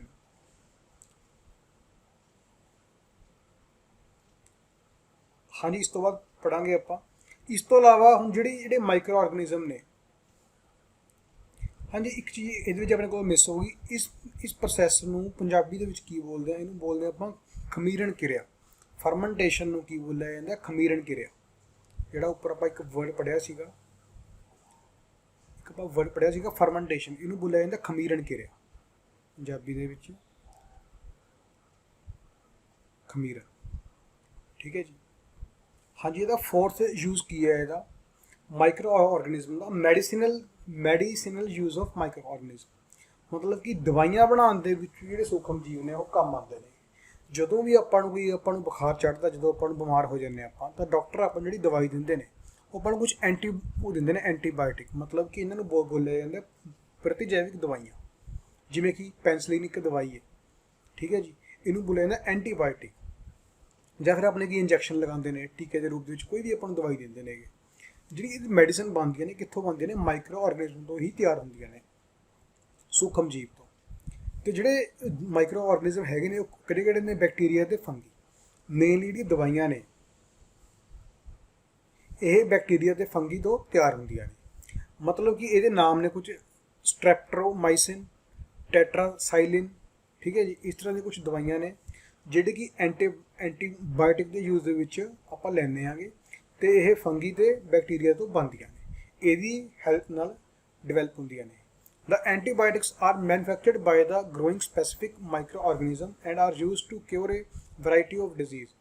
ਜਿਹੜੀ ਇਹ ਐਂਟੀਬਾਇਓਟਿਕਸ ਨੇ ਇਹਨੂੰ ਕਿਸੇ ਸਪੈਸੀਫਿਕ ਕੁਝ ਸੂਖਮ ਜੀਵਾਂ ਦੀ ਹੈਲਪ ਨਾਲ ਤਿਆਰ ਕੀਤੀਆਂ ਜਾਂਦੀਆਂ ਨੇ, ਅਤੇ ਜਿਹੜੇ ਕਿ ਬਹੁਤ ਸਾਰੀਆਂ ਬਿਮਾਰੀਆਂ ਨੂੰ ਠੀਕ ਕਰਨ ਦੇ ਕੰਮ ਆਉਂਦੀਆਂ ਨੇ। Antibiotics are even mixed with the feed of livestock and poultry to check the microbial infection in animals. ਜਿਹੜੀ ਇਹ ਕੁਝ ਦਵਾਈਆਂ ਨੇ ਇਹ ਜਿਹੜੇ ਜਾਨਵਰ ਹੁੰਦੇ ਨੇ ਉਹਨਾਂ ਨੂੰ ਰੋਗ ਲੱਗ ਜਾਂਦੇ ਨੇਗੇ, ਠੀਕ ਹੈ ਜੀ, ਉਹਨਾਂ ਨੂੰ ਕੁਝ ਸੂਖਮ ਜੀਵਾਂ ਕਰਕੇ ਰੋਗ ਲੱਗ ਜਾਂਦੇ ਨੇ। ਇਹਦੇ ਨਾਲ ਵੀ ਜਿਹੜੀਆਂ ਇਹ ਮਾਈਕਰੋ ਆਰਗੈਨਿਜ਼ਮ ਤੋਂ ਜਿਹੜੀਆਂ ਤਿਆਰ ਹੁੰਦੀਆਂ ਨੇ ਮੈਡੀਸਨ, ਉਹਨਾਂ ਨਾਲ ਉਹ ਠੀਕ ਕੀਤੇ ਜਾਂਦੇ ਨੇਗੇ। ਅਤੇ ਇਹ ਜਿਹੜੀਆਂ ਦਵਾਈਆਂ ਨੇ ਇਹ ਕੁਝ ਜਿਹੜੀਆਂ ਪੌਦਿਆਂ ਨੂੰ ਲੱਗਦੀਆਂ ਬਿਮਾਰੀਆਂ ਉਹਨਾਂ ਨੂੰ ਵੀ ਠੀਕ ਕਰਨ ਦੇ ਕੰਮ ਆਉਂਦੀਆਂ ਨੇ, ਠੀਕ ਹੈ ਜੀ। ਤਾਂ ਇੱਕ ਇਹਦਾ ਆਪਾਂ ਫੋਰਥ ਯੂਜ਼ ਕੀ ਪੜ੍ਹਿਆ ਹੈਗਾ ਕਿ ਇਹ ਦਵਾਈਆਂ ਬਣਾਉਣ ਦੇ ਕੰਮ ਆਉਂਦੇ ਨੇ ਸੂਖਮ ਜੀਵ। ਤਾਂ ਜਿਹੜਾ ਅੱਗੇ ਦਿੱਤਾ ਹੋਇਆ ਸਾਰਾ ਪੰਜਾਬੀ ਦੇ ਵਿੱਚ, ਤੁਸੀਂ ਵੀਡੀਓ ਪੌਜ਼ ਕਰਕੇ ਸਾਰਾ ਪੜ੍ਹ ਸਕਦੇ ਹੋ। ਨੈਕਸਟ ਦੇਖੋ ਜੀ, ਇਸ ਤੋਂ ਬਾਅਦ ਇੱਕ ਅਲੈਗਜ਼ੈਂਡਰ ਫਲੈਮਿੰਗ ਸੀਗਾ।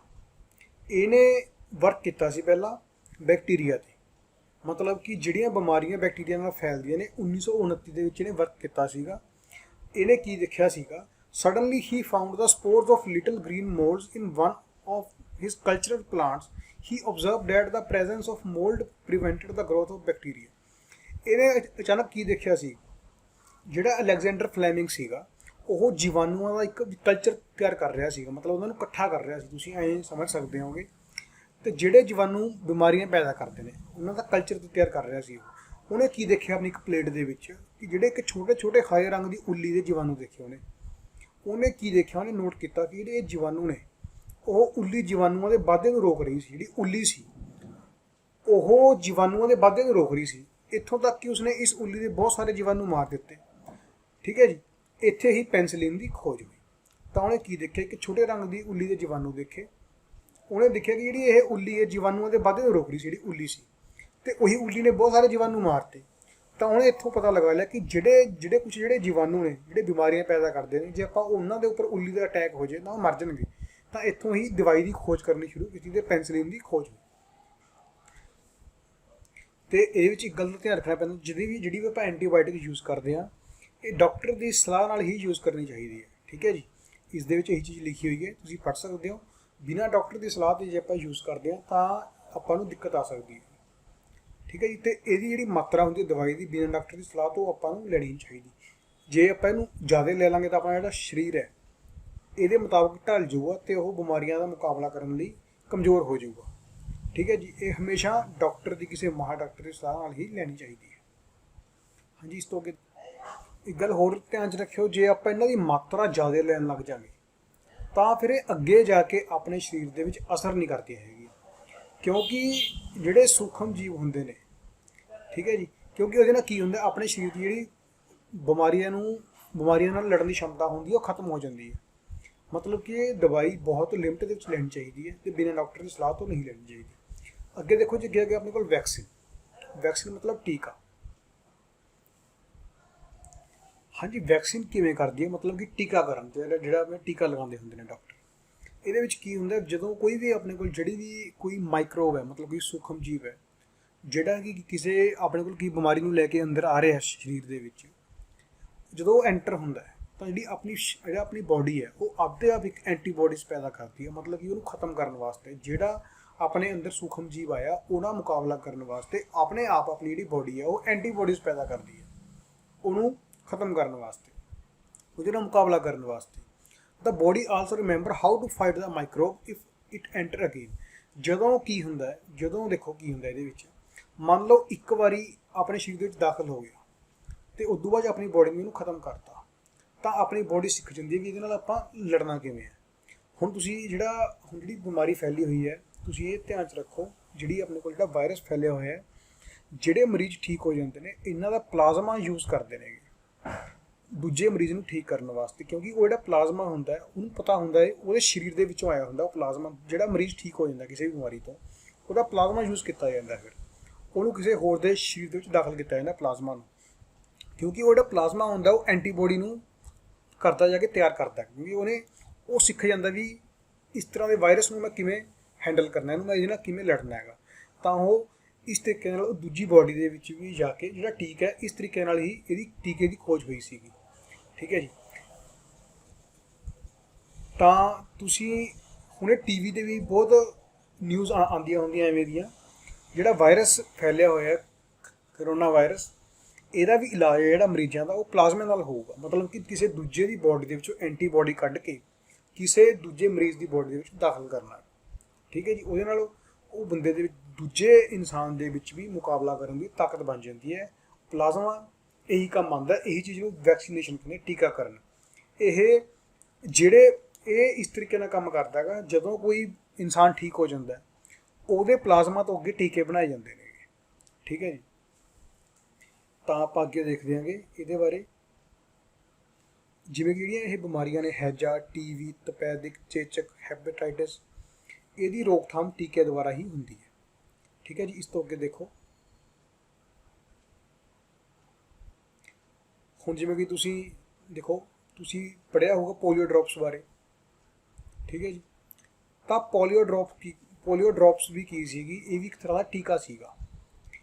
ਇਹਦੇ ਨਾਲ ਕੀ ਹੁੰਦਾ ਸੀਗਾ, ਇਹਦੇ ਨਾਲ ਜਿਹੜੇ ਪੋਲੀਓ ਦੀ ਜਿਹੜੀ ਬਿਮਾਰੀ ਫੈਲੀ ਸੀ, ਤਾਂ ਇਹਦੇ ਇੱਕ ਪਲਸ ਪੋਲੀਓ ਪ੍ਰੋਗਰਾਮ ਚਲਾਇਆ ਸੀਗਾ। ਤੁਹਾਡੇ ਪੇਰੈਂਟਸ ਤੁਹਾਨੂੰ ਟੀਕਾਕਰਨ ਵਾਸਤੇ ਲੈ ਕੇ ਜਾਂਦੇ ਹੋਣਗੇ ਪਹਿਲਾਂ, ਜਦੋਂ ਤੁਸੀਂ ਛੋਟੇ ਹੁੰਦੇ ਸੀਗੇ।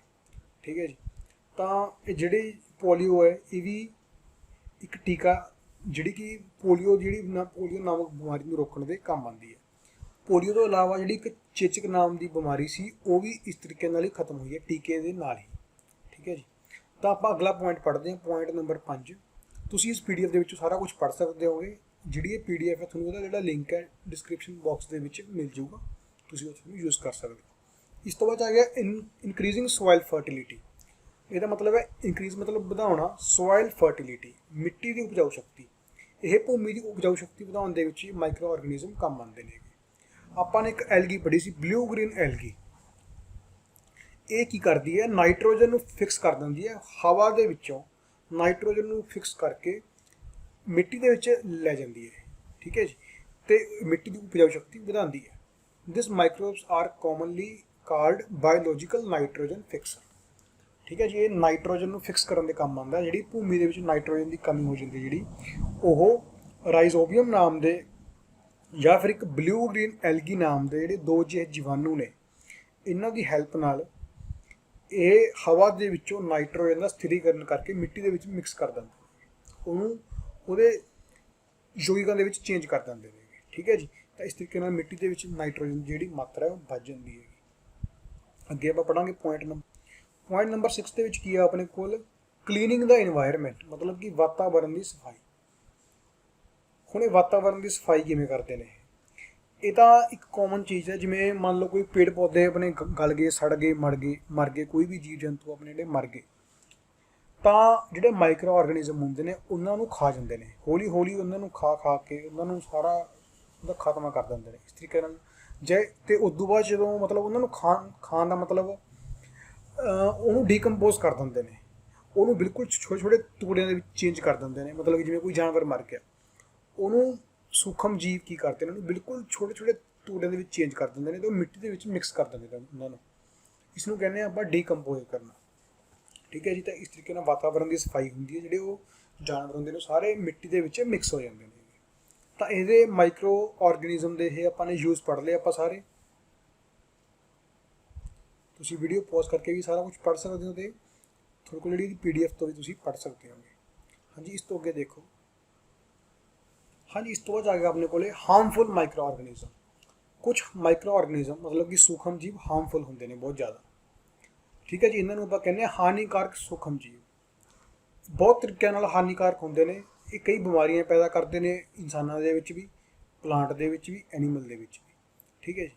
ਤਾਂ ਇਸ ਤਰ੍ਹਾਂ ਦੇ ਮਾਈਕਰੋ ਆਰਗੈਨਿਜ਼ਮ ਨੂੰ ਆਪਾਂ ਕੀ ਬੋਲਦੇ ਹਾਂਗੇ, ਰੋਗਜਨਕ ਸੂਖਮ ਜੀਵ। ਰੋਗਜਨਕ ਸੂਖਮ ਜੀਵ, ਪੈਥੋਜੈਨਸ। ਅਤੇ ਕੁਝ ਸੂਖਮ ਜੀਵ ਜਿਹੜੇ ਹੁੰਦੇ ਨੇ ਭੋਜਨ, ਕੱਪੜੇ ਅਤੇ ਚਮੜੇ ਨੂੰ ਵੀ ਨਸ਼ਟ ਕਰ ਦਿੰਦੇ ਨੇ। ਤੁਸੀਂ ਇਹ ਦੇਖਿਓ, ਜਿਹੜਾ ਚਮੜਾ ਹੁੰਦਾ ਬਹੁਤ ਛੇਤੀ ਖਰਾਬ ਹੋ ਜਾਂਦਾ, ਗਲ ਜਾਂਦਾ ਹੈਗਾ, ਉਹਨੂੰ ਸੂਖਮ ਜੀਵ ਸਾਰਾ ਨਸ਼ਟ ਕਰ ਦਿੰਦੇ।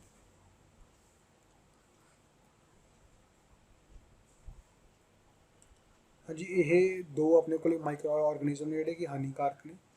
ਤਾਂ ਹੁਣ ਅੱਗੇ ਆਪਾਂ ਪੜਾਂਗੇ ਡਿਜ਼ੀਜ਼ ਕਾਜ਼ਿੰਗ ਮਾਈਕਰੋ ਆਰਗੈਨਿਜ਼ਮ ਇਨ ਹਿਊਮਨਸ। ਮਾਈਕਰੋ ਆਰਗੈਨਿਜ਼ਮ ਕਰਕੇ ਇਨਸਾਨਾਂ ਦੇ ਵਿੱਚ ਕਿਹੜੀ ਕਿਹੜੀ ਬਿਮਾਰੀਆਂ ਲੱਗਦੀਆਂ ਨੇ। ਦੇਖੋ ਜੀ ਕੀ ਹੈ, pathogens are enter our body through the air we breathe. ਜਿਹੜੇ ਮਾਈਕਰੋ ਆਰਗੈਨਿਜ਼ਮ ਹੁੰਦੇ ਨੇ ਇਹ ਆਪਣੇ ਸਾਹ ਲੈਣ ਵੇਲੇ ਜਦੋਂ ਹਵਾ ਦੇ ਵਿੱਚ ਹੁੰਦੇ ਨੇ ਆਪਣੇ ਅੰਦਰ ਦਾਖਲ ਹੋ ਜਾਂਦੇ ਨੇ। ਦਾ ਵਾਟਰ ਵੀ ਡਰਿੰਕ, ਜਿਹੜਾ ਆਪਾਂ ਪਾਣੀ ਪੀਂਦੇ ਆਗੇ। ਠੀਕ ਹੈ ਜੀ। ਜਿਹੜਾ ਆਪਾਂ ਭੋਜਨ ਖਾਂਦੇ ਹਾਂ ਉਹਨਾਂ ਰਾਹੀਂ ਇਹ ਆਪਣੇ ਸਰੀਰ ਦੇ ਵਿੱਚ ਦਾਖਲ ਹੁੰਦੇ ਨੇ। They can also get transmitted by direct contact with an infected person or carried through an animal. ਇਹ ਕਿਸੇ ਜਾਨਵਰ ਤੋਂ ਵੀ ਆ ਸਕਦੇ ਨੇ, ਜਾਂ ਕਿਸੇ ਬੰਦੇ ਦੇ ਆਪਾਂ ਡਾਇਰੈਕਟ ਨੂੰ ਆਪਾਂ ਛੂਹਨੇ ਆ ਉਹ ਤੋਂ ਵੀ ਆ ਜਾਂਦੇ ਨੇ। ਹੁਣ ਜਿਵੇਂ ਜਿਹੜੀ ਵਾਇਰਸ ਜਿਹੜਾ ਫੈਲਿਆ ਹੋਇਆ ਹੈ, ਇਹ ਵੀ ਇੱਕ ਦੂਜੇ ਨੂੰ ਛੂਹਣ 'ਤੇ ਵੀ ਆ ਸਕਦਾ। ਠੀਕ ਹੈ ਜੀ। Microbial disease that can be spread from the infected person to a healthy person through air, water, food and physical contact are called communicable disease। ਜਿਹੜੀਆਂ ਬਿਮਾਰੀਆਂ ਇੱਕ ਬੰਦੇ ਤੋਂ ਦੂਜੇ ਬੰਦੇ ਤੱਕ ਸਵਸਥ ਜਿਹੜਾ ਹੈਲਥੀ ਪਰਸਨ ਹੁੰਦਾ ਉਹਦੇ ਤੱਕ ਪਹੁੰਚਦੀਆਂ ਨੇ, ਕਿਹਦੇ ਰਾਹੀਂ? ਹਵਾ, ਪਾਣੀ, ਫੂਡ ਔਰ ਫਿਜ਼ੀਕਲ ਕੰਟੈਕਟ ਰਾਹੀਂ। ਇਹਨਾਂ ਨੂੰ ਬੋਲਿਆ ਜਾਂਦਾ ਕਮਿਊਨੀਕੇਬਲ ਡਿਜ਼ੀਜ਼, ਮਤਲਬ ਕਿ ਜਿਹੜੀਆਂ ਬਿਮਾਰੀਆਂ ਸਥਾਨਾਂਤਰਨ ਹੋ ਜਾਂਦੀਆਂ ਨੇ। ਐਗਜ਼ਾਮਪਲ ਆਫ ਸੱਚ ਡਿਜ਼ੀਜ਼ ਇਨਕਲੂਡ, ਇਹਦੀਆਂ ਐਗਜ਼ਾਮਪਲਾਂ ਨੇ ਕੋਲਰਾ, ਕਾਮਨ ਕੋਲਡ, ਜਿਹੜਾ ਜ਼ੁਕਾਮ ਹੁੰਦਾ। ਜੇ ਕਿਸੇ ਬੰਦੇ ਨੂੰ ਜ਼ੁਕਾਮ ਹੋਵੇ, ਉਹ ਕਿਸੇ ਨਾਲ ਦੇ ਬੰਦੇ ਕੋਲ ਬੈਠ ਜਾਊਗਾ ਤਾਂ ਉਹਨੂੰ ਕੀ ਹੋ ਜਾਂਦਾ, ਜ਼ੁਕਾਮ ਹੋ ਸਕਦਾ ਉਹਨੂੰ ਨਾਲ ਦੀ ਨਾਲ। ਠੀਕ ਹੈ ਜੀ। ਅੱਗੇ ਚਿਕਨ ਪੌਕਸ, ਤਾਂ ਹੀ ਇਹ ਜਿਹੜੀ ਸਰੀਰ ਦੇ ਉੱਪਰ ਦਾਣੇ ਦਾਣੇ ਨਿਕਲੇ ਹੁੰਦੇ ਨੇ, ਫਿੰਸੀਆਂ, ਤਾਂ ਹੀ ਕਰਕੇ ਉਹ ਬੱਚੇ ਨੂੰ ਸਕੂਲ ਨਹੀਂ ਭੇਜਦੇ, ਤੁਸੀਂ ਦੇਖਿਆ ਹੋਊਗਾ। ਤਾਂ ਕਿਉਂਕਿ ਇਹ ਵੀ ਛੂਹਣ ਨਾਲ ਫੈਲਦੀ ਹੈ ਬਿਮਾਰੀ। Tuberculosis, when a person suffering from cold, common cold sneezes, ਜਦੋਂ ਕਿਸੇ ਬੰਦੇ ਨੂੰ ਜ਼ੁਕਾਮ ਹੁੰਦਾ ਅਤੇ ਉਹ ਛਿੱਕ ਮਾਰਦਾ, ਜਿਹੜੇ ਉਹਦੇ ਡ੍ਰੋਪਲੈਟਸ ਹੁੰਦੇ ਨੇ, ਜਿਹੜੀਆਂ ਬੂੰਦਾਂ ਹੁੰਦੀਆਂ, ਜਦੋਂ ਆਪਾਂ ਛਿੱਕ ਮਾਰਦਾ ਪਰਸਨ, ਤਾਂ ਉਹ ਕੀ ਹੁੰਦੀਆਂ ਨੇ, ਉਹਦੇ ਵਿੱਚ ਕਾਫੀ ਸਾਰੇ ਵਾਇਰਸ ਹੁੰਦੇ ਨੇ, ਉਹ ਹਵਾ ਦੇ ਵਿੱਚ ਫੈਲ ਜਾਂਦੇ ਨੇ। ਤਾਂ ਜਿਹੜਾ ਉਹ ਵਾਇਰਸ ਹੁੰਦਾ ਕਿਸੇ ਦੇ ਹੋਰ ਦੀ ਬੋਡੀ ਦੇ ਵਿੱਚ ਐਂਟਰ ਹੋ ਜਾਂਦਾ ਹੈਲਥੀ ਪਰਸਨ ਦੀ ਸਾਹ ਰਾਹੀਂ, ਤਾਂ ਉਸ ਪਰਸਨ ਨੂੰ ਵੀ ਉਹ ਜਿਹੜੀ ਬਿਮਾਰੀ ਆ ਉਹ ਹੋ ਜਾਂਦੀ ਹੈ, ਮਤਲਬ ਕਿ ਉਹਨੂੰ ਵੀ ਜ਼ੁਕਾਮ ਹੋ ਜਾਂਦਾ ਹੈ। ਠੀਕ ਹੈ ਜੀ। ਤਾਂ ਇਸ ਤਰੀਕੇ ਨਾਲ ਇਹ ਤੁਸੀਂ ਪੰਜਾਬੀ ਦੇ ਵਿੱਚ ਪੜ੍ਹ ਸਕਦੇ ਹੋਗੇ। ਹਾਂਜੀ, ਇਸ ਤੋਂ ਇਲਾਵਾ ਜਿਹੜੀਆਂ ਬਿਮਾਰੀਆਂ ਨੇ, ਇਸ ਤੋਂ ਇਲਾਵਾ ਜਿਹੜੇ ਸੂਖਮ ਜੀਵ ਨੇ ਉਹ ਬਿਮਾਰੀਆਂ ਲੈ ਕੇ ਆਉਂਦੇ ਨੇ, ਉਹਦੇ ਵਿੱਚ ਇੱਕ ਹਾਊਸ ਫਲਾਈ ਵੀ ਹੁੰਦੀ ਹੈ ਜਿਹਨੂੰ ਆਪਾਂ ਮੱਖੀ ਕਹਿੰਦੇ ਹਾਂ। ਇਹ ਕਿਵੇਂ ਲੈ ਕੇ ਆਉਂਦੀ ਹੈ ਹਾਊਸ ਫਲਾਈ? ਤੁਸੀਂ ਘਰਾਂ ਦੇ ਵਿੱਚ ਮੱਖੀ ਦੇਖੀ ਹੋਈ ਹੈ ਉੱਡਦੀ। ਇਹ ਕਈ ਵਾਰ ਕੂੜੇ 'ਤੇ ਬਹਿ ਜਾਂਦੀ ਹੈ, ਜਾਂ ਫਿਰ ਜਿਹੜਾ ਪਸ਼ੂਆਂ ਦਾ ਗੋਬਰ ਹੁੰਦਾ ਹੈ, ਠੀਕ ਹੈ ਜੀ, ਉਹਨਾਂ ਦਾ ਮਲ ਹੁੰਦਾ ਸਾਰਾ, ਉਹਦੇ 'ਤੇ ਬੈਠ ਜਾਂਦੀ ਹੈ। ਉਹ ਜਿਹੜੀ ਬਿਮਾਰੀ ਹੁੰਦੀ ਹੈ ਉਹਦੇ ਉਹਦੀ ਤਾਂ ਕੀ ਹੁੰਦੇ ਨੇ ਜਿਹੜੇ ਉਹ ਜਿਹੜਾ ਮਲ ਮੂਤਰ ਹੁੰਦਾ, ਜਿਹੜੇ ਕੀਟਾਣੂ ਹੁੰਦੇ ਨੇ ਉਹ ਉਹਦੀ ਬੋਡੀ ਦੇ ਨਾਲ ਲੱਗ ਜਾਂਦੇ ਨੇ, ਚਿਪਕ ਜਾਂਦੇ ਨੇ। ਜਦੋਂ ਜਿਹੜੀ ਉਹ ਜਿਹੜੀ ਕਿ ਉਹ ਮੱਖੀ ਹੈ, ਜਦੋਂ ਸਾਫ਼ ਭੋਜਨ ਦੇ ਬੈਠਦੀ ਹੈ, ਜਿਹੜਾ ਭੋਜਨ ਢਕਿਆ ਨਾ ਹੋਵੇ, ਤਾਂ ਉਹਦੇ ਵਿੱਚੋਂ ਜਿਹੜੇ ਕੀਟਾਣੂ ਨੇ ਉਹ ਚਲੇ ਜਾਂਦੇ ਨੇ। ਹੂਐਵਰ ਈਟ ਦਾ ਕੰਟੈਮੀਨੇਟਡ ਫੂਡ, ਜਿਹੜਾ ਉਸ ਜ਼ਹਿਰੀਲੇ ਭੋਜਨ ਨੂੰ ਖਾਂਦਾ ਹੈਗਾ, ਜਿਹਦੇ ਉੱਪਰ ਮੱਖੀ ਬੈਠ ਗਈਆਂ, ਠੀਕ ਹੈ ਜੀ, ਤਾਂ ਉਹਨੂੰ ਉਹ ਜਿਹੜੀ ਬਿਮਾਰੀ ਉਹ ਫੈਲ ਜਾਂਦੀ ਹੈ। ਇਸ ਕਰਕੇ ਭੋਜਨ ਨੂੰ ਢੱਕ ਕੇ ਰੱਖਣ ਦੀ ਆਪਾਂ ਨੂੰ ਕਿਹਾ ਜਾਂਦਾ ਹੁੰਦਾ, ਵੀ ਸਲਾਹ ਦਿੱਤੀ ਜਾਂਦੀ ਵੀ ਭੋਜਨ ਨੂੰ ਤੁਸੀਂ ਢੱਕ ਕੇ ਰੱਖੋ। ਇਸ ਤੋਂ ਇਲਾਵਾ another example of the carrier is female anopheles mosquito. ਇੱਕ ਐਨਫਲੀਜ਼ਿਸ ਨਾਮ ਦਾ ਮੋਸਕੀਟੋ ਹੁੰਦਾ, ਮੱਛਰ ਹੁੰਦਾ, ਜਿਹੜਾ ਕਿ ਮਲੇਰੀਆ ਦਾ ਜਿਹੜੀ ਬਿਮਾਰੀ ਹੈ ਪੈਦਾ ਕਰਦਾ ਹੈ। Female aedes mosquito act as carrier of dengue virus, ਠੀਕ ਹੈ। ਜਿਹੜਾ ਐਡਿਸ ਨਾਮ ਦਾ ਜਿਹੜਾ ਫੀਮੇਲ ਮਾਦਾ ਮੱਛਰ ਹੈ, ਇਹ ਡੇਂਗੂ ਨਾਮ ਦੀ ਬਿਮਾਰੀ ਨੂੰ ਫੈਲਾਉਂਦਾ ਹੈਗਾ, ਠੀਕ ਹੈ ਜੀ। ਤੁਸੀਂ ਪੰਜਾਬੀ ਦੇ ਵਿੱਚ ਇਹਨੂੰ ਪੜ੍ਹ ਸਕਦੇ ਹੋਗੇ। ਇਸ ਤੋਂ ਬਾਅਦ ਵਿੱਚ ਇਹਦੇ ਵਿੱਚ ਉਹੀ ਚੀਜ਼ਾਂ ਵੀ ਨਹੀਂ ਹੈ, ਇਹਦੇ ਵਿੱਚ ਲਿਖਿਆ ਹੋਇਆ ਹੈ ਕਿ ਜੇ ਆਪਣੇ ਜਿਹੜੀ ਆਲੇ ਦੁਆਲੇ ਜਗ੍ਹਾ ਦੇ ਵਿੱਚ ਪਾਣੀ ਜਮ੍ਹਾਂ ਨਹੀਂ ਹੋਣ ਦੇਣਾ ਚਾਹੀਦਾ, ਕਿਉਂਕਿ ਜਿਹੜੇ ਮੱਛਰ ਹੁੰਦੇ ਨੇ ਉਹ ਪਾਣੀ 'ਤੇ ਆਉਂਦੇ ਨੇਗੇ ਮੋਸਟਲੀ, ਤਾਂ ਆਪਣੇ ਆਲੇ ਦੁਆਲੇ ਪਾਣੀ ਇਕੱਠਾ ਨਹੀਂ ਹੋਣ ਦੇਣਾ ਚਾਹੀਦਾ, ਤਾਂ ਕਿ ਜਿਹੜੇ ਮੱਛਰ ਨੇ ਉਹ ਨਾ ਆਉਣ, ਕਿਉਂਕਿ ਮੱਛਰ ਆਉਣਗੇ ਤਾਂ ਹੀ ਬਿਮਾਰੀ ਜਿਹੜੀ ਫੈਲਦੀ ਹੈ, ਠੀਕ ਹੈ ਜੀ। ਆਲੇ ਦੁਆਲੇ ਨੂੰ ਆਪਣਾ ਸਾਫ਼ ਸੁਥਰਾ ਰੱਖੋ ਤਾਂ ਕਿ ਜਿਹੜੇ ਮੱਛਰ ਜਮ੍ਹਾਂ ਨਾ ਹੋਣ ਉੱਥੇ। ਹਾਂਜੀ, ਆਹ ਚੀਜ਼ ਬਹੁਤ ਇੰਪੋਰਟੈਂਟ ਹੈ। ਸਮ ਕਾਮਨ ਹਿਊਮਨ ਡਿਜ਼ੀਜ਼ਸ ਕਾਜ਼ਡ ਬਾਈ ਮਾਈਕਰੋ ਆਰਗੇਨਿਜ਼ਮ। ਕੁਝ ਬਿਮਾਰੀਆਂ ਨੇ ਜਿਹੜੀਆਂ ਫੈਲਦੀਆਂ ਨੇ। ਕਿਹਦੇ ਨਾਲ ਫੈਲਦੀ? ਸਭ ਤੋਂ ਪਹਿਲੀ ਹੈ ਟਿਊਬਰਕਲੋਸਿਸ। ਇਹ ਫੈਲਦੀ ਹੈ ਬੈਕਟੀਰੀਆ ਨਾਲ। ਜਿਹੜਾ ਜੀਵਾਣੂ ਹੈ, ਜਿਹੜਾ ਇਹ ਸੂਖਮ ਜੀਵ ਹੈ, ਇਹ ਕਿਹਦੇ ਥਰੂ ਆਉਂਦਾ ਹੈ? ਹਵਾ ਥਰੂ। ਐਵੇਂ ਤਰ੍ਹਾਂ ਦੀ ਮੀਸਲਸ ਨਾਮ ਦੀ ਬਿਮਾਰੀ ਹੈ, ਇਹ ਵਾਇਰਸ ਨਾਲ ਫੈਲਦੀ ਹੈ, ਇਹ ਵੀ ਹਵਾ ਦੇ ਵਿੱਚੋਂ ਆਉਂਦਾ ਹੈ। ਚਿਕਨ ਪੌਕਸ ਵਾਇਰਸ ਏਅਰ ਨਾਲ ਜਾਂ ਫਿਰ ਛੂਹਣ ਨਾਲ, ਕੰਟੈਕਟ ਨਾਲ ਫੈਲਦੀ ਹੈ।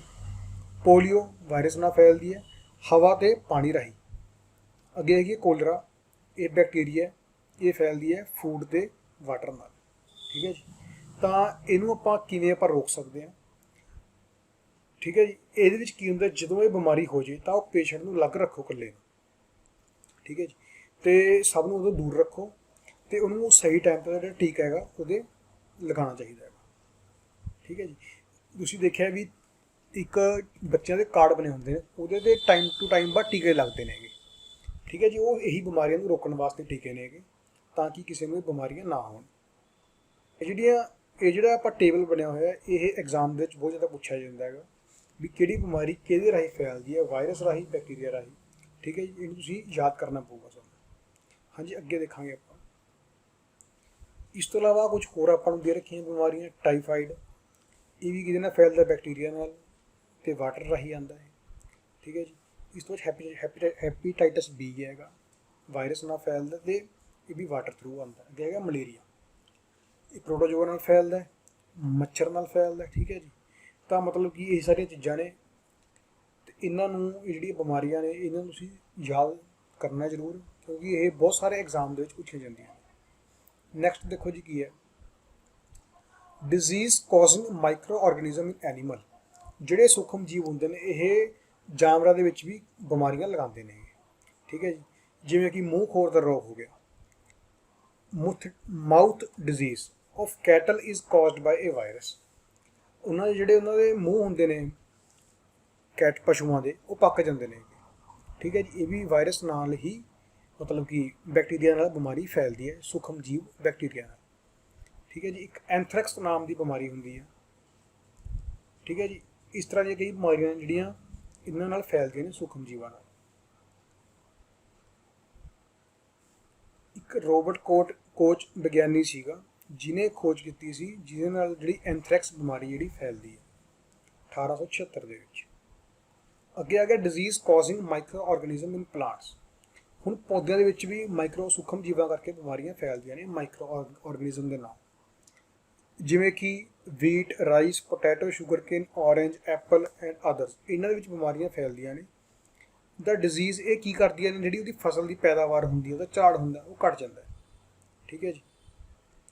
ਇਹਨਾਂ ਨੂੰ ਹੁਣ ਕਿਵੇਂ ਠੀਕ ਕੀਤਾ ਜਾਂਦਾ? ਕੁਛ ਉਹ ਆਉਂਦੇ ਨੇਗੇ ਆਪਣੇ ਕੋਲ, ਕੈਮੀਕਲ ਆਉਂਦੇ ਨੇਗੇ, ਜਿਹਨੂੰ ਆਪਾਂ ਬੋਲਦੇ ਹਾਂ ਆਪਾਂ, ਜਿਹੜੇ ਬਿਮਾਰੀਆਂ ਨੂੰ ਜਦੋਂ ਪੌਦੇ ਦੇ ਉੱਪਰੋਂ ਦਵਾਈ ਪੈਂਦੀ ਹੈ ਤਾਂ ਉਹ ਜਿਹੜੇ ਮਾਈਕਰੋਬਸ ਹੁੰਦੇ ਨੇਗੇ, ਸੂਖਮ ਜੀਵ ਹੁੰਦੇ ਨੇ, ਉਹ ਮਰ ਜਾਂਦੇ ਨੇਗੇ।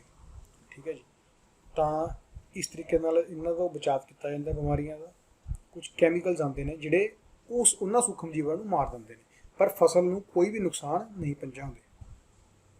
ਹਾਂਜੀ, ਆ ਪੌਦਿਆਂ ਦੀ ਕੁਝ ਬਿਮਾਰੀਆਂ ਦਿੱਤੀਆਂ ਹੋਈਆਂ ਨੇ, ਜਿਵੇਂ ਸਿਟਰਸ ਕੈਂਕਰ, ਇਹ ਕਿਹਦੇ ਨਾਲ ਹੁੰਦੀ ਹੈ? ਬੈਕਟੀਰੀਆ ਨਾਲ, ਹਵਾ ਰਾਹੀਂ ਫੈਲਦੀ ਹੈ। ਅੱਗੇ ਹੈਗਾ ਰਸਟ ਆਫ ਵੀਟ, ਇਹ ਫੰਗੀ ਨਾਲ ਫੈਲਦੀ ਹੈ ਤੇ ਹਵਾ ਤੇ ਬੀਜ ਦੇ ਰਾਹੀਂ ਆਉਂਦੀ ਹੈ।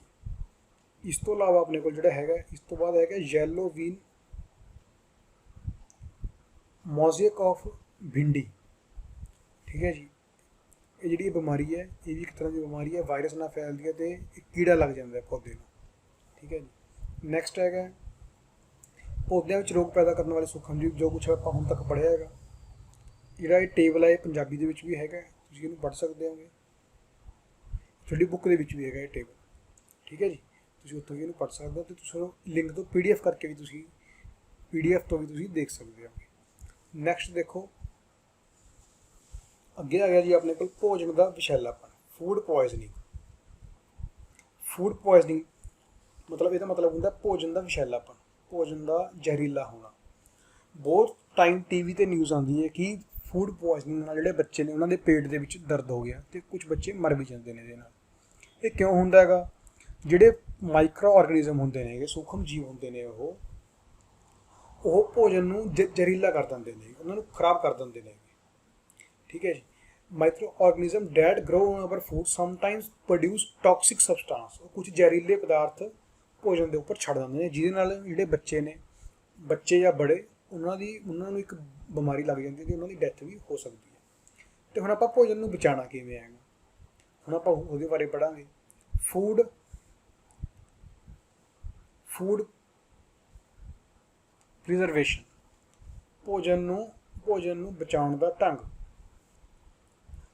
ਇਹਨਾਂ ਬਿਮਾਰੀਆਂ ਤੋਂ ਭੋਜਨ ਨੂੰ ਆਪਾਂ ਕਿਵੇਂ ਬਚਾ ਸਕਦੇ ਹਾਂ? ਮਾਈਕਰੋ ਆਰਗੇਨਿਜ਼ਮ ਸਪੋਇਲ ਅਵਰ ਫੂਡ, ਜਿਹੜੇ ਸੂਖਮ ਜੀਵ ਹੁੰਦੇ ਨੇ ਆਪਣੇ ਭੋਜਨ ਨੂੰ ਸਪੋਇਲ ਕਰ ਦਿੰਦੇ ਨੇ। Spoil food emits bad smell, ਉਹਦੇ ਵਿੱਚੋਂ ਗੰਦੀ ਸਮੈਲ ਆਉਂਦੀ ਹੈ, bad smell. Has a bad taste, ਉਹਦਾ ਸਵਾਦ ਵੀ ਖਰਾਬ ਹੋ ਜਾਂਦਾ ਹੈ ਤੇ ਉਹਦਾ ਰੰਗ ਵੀ ਚੇਂਜ ਹੋ ਜਾਂਦਾ ਹੈ। Let us study the common method to preserve our food. ਹੁਣ ਆਪਾਂ ਭੋਜਨ ਨੂੰ ਕਿਵੇਂ ਬਚਾ ਸਕਦੇ ਹਾਂ, ਇਹਦੇ ਆਪਾਂ ਕੁਝ ਮੈਥਡ ਪੜਾਂਗੇ। ਸਭ ਤੋਂ ਪਹਿਲਾਂ ਆ ਗਿਆ ਕੈਮੀਕਲ ਮੈਥਡ, ਮਤਲਬ ਕਿ ਇਹਨੂੰ ਬੋਲਦੇ ਆਪਾਂ ਰਸਾਇਣਿਕ ਢੰਗ। ਤਾਂ ਸਾਲਟ ਐਂਡ ਐਡੀਬਲ ਆਇਲਸ, ਕੁਛ ਆਪਾਂ ਨਮਕ ਤੇ ਤੇਲ ਦੀ ਵਰਤੋਂ ਕਰਕੇ, ਜਿਹੜੀ ਆਪਾਂ ਨਮਕ ਤੇ ਤੇਲ ਦੀ ਵਰਤੋਂ ਨਾਲ ਆਪਾਂ ਜਿਹੜੇ ਭੋਜਨ ਨੂੰ ਬਚਾ ਸਕਦੇ ਹਾਂ। ਅਸਲ ਦੇ ਵਿੱਚ ਕੀ ਕਰਦੇ ਨੇ ਨਮਕ ਤੇ ਤੇਲ, ਜਿਹੜੀ ਸੂਖਮ ਜੀਵਾਂ ਦੀ ਗਰੋਥ ਹੁੰਦੀ ਹੈ, ਉਹਨਾਂ ਦਾ ਵਾਧਾ ਹੁੰਦਾ, ਉਹ ਰੁਕ ਜਾਂਦਾ ਹੈਗਾ। ਵਾਧਾ ਜਦੋਂ ਰੁਕ ਗਿਆ ਤਾਂ ਉਹ ਹੋਰ ਵੱਧਦੇ ਨਹੀਂ ਹੈਗੇ। ਇਸ ਕਰਕੇ ਨਮਕ ਤੇ ਤੇਲ ਨੂੰ ਕੀ ਕਿਹਾ ਜਾਂਦਾ ਹੈਗਾ? ਠੀਕ ਹੈ ਜੀ, ਇਹਨੂੰ ਬੋਲਿਆ ਜਾਂਦਾ ਪ੍ਰੀਜ਼ਰਵੇਟਿਵਸ। ਇਹਨਾਂ ਨੂੰ ਦੇਅਰਫੋਰ ਦੇ ਕਾਲਡ ਪ੍ਰੀਜ਼ਰਵੇਟਿਵਸ, ਇਹਨਾਂ ਨੂੰ ਪੰਜਾਬੀ 'ਚ ਬੋਲਦੇ ਪਰਿਰੱਖਿਅਕ। ਨਮਕ ਤੇ ਤੇਲ ਨੂੰ ਪਰਿਰੱਖਿਅਕ ਕਿਹਾ ਜਾਂਦਾ ਹੈ। ਵੀ ਐਡ ਸਾਲਟ ਔਰ ਐਸਿਡ, ਜਾਂ ਆਪਾਂ ਸਾਲਟ ਮਿਲਾਉਂਦੇ ਹਾਂ, ਨਮਕ, ਜਾਂ ਫਿਰ ਐਸਿਡ, ਤੇਜ਼ਾਬ। ਠੀਕ ਹੈ ਜੀ। ਪ੍ਰੀਜ਼ਰਵੇਟਿਵਸ ਟੂ ਦਾ ਪਿਕਲਸ, ਤੁਸੀਂ ਅਚਾਰ ਦੇਖੇ ਨੇ, ਅਚਾਰ ਦੇ ਵਿੱਚ ਜਿਹੜੇ ਅਚਾਰ ਹੁੰਦੇ ਨੇ ਉਹਨੂੰ ਨਮਕ ਜਾਂ ਤੇਜ਼ਾਬ ਦੀ ਵਰਤੋਂ ਕਰਕੇ ਬਚਾਇਆ ਜਾਂਦਾ ਹੈਗਾ। ਜਿਹੜਾ ਆਪਾਂ ਉਹਨਾਂ ਵਿੱਚ ਆਪਾਂ ਜਿਹੜਾ ਸਿਰਕਾ ਯੂਜ਼ ਕਰਦੇ ਹਾਂ, ਸਿਰਕਾ ਤੁਸੀਂ ਯੂਜ਼ ਕੀਤਾ ਹੋਊਗਾ, ਠੀਕ ਹੈ ਜੀ, ਉਹਦੀ ਹੈਲਪ ਨਾਲ। ਜਾਂ ਫਿਰ ਇਸ ਤੋਂ ਇਲਾਵਾ ਸੋਡੀਅਮ ਬੈਂਜੋਏਟ ਆਉਂਦਾ ਤੇ ਸੋਡੀਅਮ ਮੈਟਾਬਾਈਸਲਫੇਟ ਆਉਂਦਾ ਹੈਗਾ, ਜਿਹੜੇ ਕਿ ਭੋਜਨ ਨੂੰ ਬਚਾਉਂਦੇ ਨੇਗੇ। ਇਹਨਾਂ ਨੂੰ ਯੂਜ਼ ਕਰਦੇ ਆਪਾਂ ਜੈਮ ਦੇ ਵਿੱਚ ਤੇ ਸਕੁਐਸ਼ ਦੇ ਵਿੱਚ, ਤਾਂ ਕਿ ਉਹ ਸਪੋਇਲ ਨਾ ਹੋਣ। ਤੁਸੀਂ ਦੇਖਿਆ ਵੀ ਕੋਈ ਵੀ ਜੈਮ ਹੁੰਦੀ ਹੈਗੀ ਉਹ ਖਰਾਬ ਨਹੀਂ ਹੁੰਦੀ ਜਲਦੀ, ਕਿਉਂਕਿ ਉਹਦੇ ਵਿੱਚ ਕੀ ਪਾਏ ਹੁੰਦੇ ਨੇ? ਸੋਡੀਅਮ ਬੈਂਜੋਏਟ ਤੇ ਸੋਡੀਅਮ ਮੈਟਾਬਾਈਸਲਫੇਟ, ਜਿਹੜੇ ਕਿ ਸੂਖਮ ਜੀਵਾਂ ਦੇ ਵਾਧੇ ਨੂੰ ਰੋਕਦੇ ਨੇਗੇ। ਇਸ ਤੋਂ ਬਾਅਦ ਆਪਾਂ ਇਹਨੂੰ ਰੋਕਦੇ ਹਾਂ ਕਾਮਨ ਸਾਲਟ ਰਾਹੀਂ, ਮਤਲਬ ਕਿ ਜਿਹੜਾ ਆਪਣਾ ਆਮ ਨਮਕ ਹੁੰਦਾ। ਤੁਸੀਂ ਦੇਖਿਆ ਵੀ ਕੋਈ ਵੀ ਚੀਜ਼ ਹੈ, ਅੰਬ ਵਗੈਰਾ, ਅੰਬ ਹੋ ਗਏ, ਮੀਟ ਹੋ ਗਿਆ, ਇਹ ਚੀਜ਼ਾਂ ਖਰਾਬ ਹੋ ਜਾਂਦੀਆਂ ਨੇ, ਪਰ ਜਦੋਂ ਇਹਨਾਂ ਦੇ ਵਿੱਚ ਨਮਕ ਦੀ ਵਰਤੋਂ ਕੀਤੀ ਜਾਂਦੀ ਹੈ ਤਾਂ ਉਹ ਜਿਹੜਾ ਨਮਕ ਹੁੰਦਾ ਉਹ ਕੀ ਕਰਦਾ ਹੈਗਾ? ਜਿਹੜੀ ਬੈਕਟੀਰੀਆ ਦੀ ਗਰੋਥ ਹੁੰਦੀ ਹੈ ਉਹਨੂੰ ਰੋਕ ਲੈਂਦਾ ਹੈਗਾ। ਠੀਕ ਹੈ ਜੀ। ਤਾਂ ਬਹੁਤ ਸਾਰੀਆਂ ਚੀਜ਼ਾਂ ਨੂੰ ਬਚਾਉਣ ਵਾਸਤੇ ਨਮਕ ਦੀ ਵਰਤੋਂ ਕੀਤੀ ਜਾਂਦੀ ਹੈ। ਜਿਹੜਾ ਨਮਕ ਹੈ ਇਹ ਸੂਖਮ ਜੀਵਾਂ ਦੇ ਵਾਧੇ ਨੂੰ ਰੋਕਦਾ ਵੀ ਹੈ ਤੇ ਇਹਨਾਂ ਨੂੰ ਮਾਰਦਾ ਵੀ ਹੈ। ਨੈਕਸਟ ਦੇਖੋ ਜੀ ਕੀ ਹੈ? ਬਾਈ ਸ਼ੂਗਰ, ਆਪਾਂ ਚੀਨੀ ਵਿੱਚ ਮਿਲਾ ਕੇ। Jams, jellies and squash are preserved by sugar. Sugar ਕੀ ਕਰਦੀ ਹੈ? ਸ਼ੂਗਰ ਮੋਇਸਚਰ ਨੂੰ ਸੋਖ ਲੈਂਦੀ ਹੈ। ਹੁਣ ਤੁਸੀਂ ਦੇਖਿਆ ਜਿਹੜੀ ਚੀਨੀ ਹੈ ਉਹ ਪਾਣੀ ਨੂੰ ਆਪਣੇ ਅੰਦਰ ਸੋਖ ਲੈਂਦੀ ਹੈ, ਜਿਹਦੇ ਨਾਲ ਤੁਸੀਂ ਆਪਾਂ ਪੜ੍ਹਿਆ ਸੀਗਾ ਜਿਹੜੇ ਸੂਖਮ ਜੀਵਾਂ ਨੂੰ ਵਧਣ ਵਾਸਤੇ ਮੋਇਸਚਰ ਦੀ ਲੋੜ ਹੁੰਦੀ ਹੈ। ਜੇ ਉਹਨਾਂ ਨੂੰ ਮੋਇਸਚਰ ਮਿਲੂਗਾ ਤਾਂ ਉਹ ਵੱਧਦੇ ਜਾਣਗੇ। ਤਾਂ ਜਿਹੜੀ ਚੀਨੀ ਹੁੰਦੀ ਆ ਉਹ ਮੋਇਸਚਰ ਨੂੰ ਰੋਕ ਲੈਂਦੀ ਹੈ, ਇਸ ਕਰਕੇ ਜਿਹੜੇ ਆਪਣੇ ਫੂਡ ਨੇ ਉਹ ਸਪੋਇਲ ਹੋਣ ਤੋਂ ਮਤਲਬ ਕਿ ਖਰਾਬ ਹੋਣ ਤੋਂ ਬਚ ਜਾਂਦੇ ਨੇ।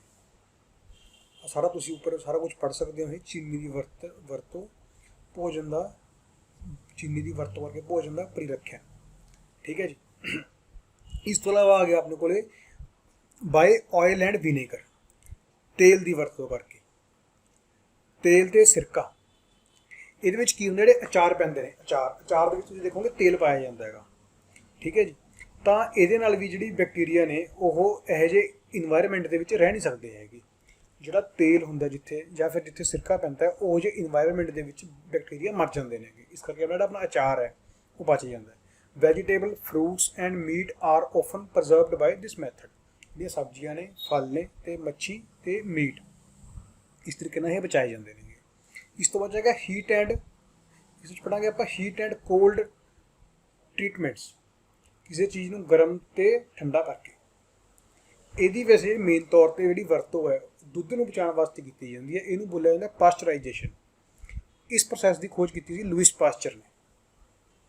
ਠੀਕ ਹੈ ਜੀ। ਇਸ ਪ੍ਰੋਸੈਸ ਨੂੰ ਬੋਲਿਆ ਜਾਂਦਾ ਪਾਸਚਰਾਈਜੇਸ਼ਨ। ਇਹਦੇ ਵਿੱਚ ਕੀ ਹੁੰਦਾ ਹੈਗਾ, ਮਿਲਕ ਨੂੰ 70 ਡਿਗਰੀ ਸੈਲਸੀਅਸ ਤੱਕ ਹੀਟ ਕਰਦੇ ਨੇ, ਉਹਨੂੰ ਗਰਮ ਕੀਤਾ ਜਾਂਦਾ 15 ਤੋਂ 30 ਘੰਟਾ ਵਾਸਤੇ, ਅਤੇ ਫਿਰ ਉਹਨੂੰ ਨਾਲ ਦੀ ਨਾਲ ਅਚਾਨਕ ਹੀ ਉਸਨੂੰ ਵੀ ਕਰਦੇ ਕੀ ਨੇ, ਉਸਨੂੰ ਵੀ ਠੰਡਾ ਕਰ ਦਿੰਦੇ ਨੇ ਨਾਲ ਦੀ ਨਾਲ। ਠੀਕ ਹੈ ਜੀ। ਤਾਂ ਦੇਖੋ ਇਹਨੂੰ ਆਪਾਂ ਪੜ੍ਹਦੇ ਹਾਂ ਆਪਾਂ। ਤੁਸੀਂ ਜ਼ਰੂਰ ਹੀ ਆਪਣੇ ਮਾਤਾ ਜੀ ਨੂੰ ਦੁੱਧ ਨੂੰ ਸਟੋਰ ਕਰਨ ਜਾਂ ਵਰਤਣ ਤੋਂ ਪਹਿਲਾਂ ਉਬਾਲਦੇ ਹੋਏ ਦੇਖਿਆ ਹੋਵੇਗਾ। ਠੀਕ ਹੈ ਜੀ। ਆਪਣੇ ਜਿਹੜੇ ਘਰਾਂ ਜਦੋਂ ਵੀ ਦੁੱਧ ਆਉਂਦਾ ਪਹਿਲਾਂ ਉਹਨੂੰ ਉਬਾਲਦੇ ਨੇਗੇ।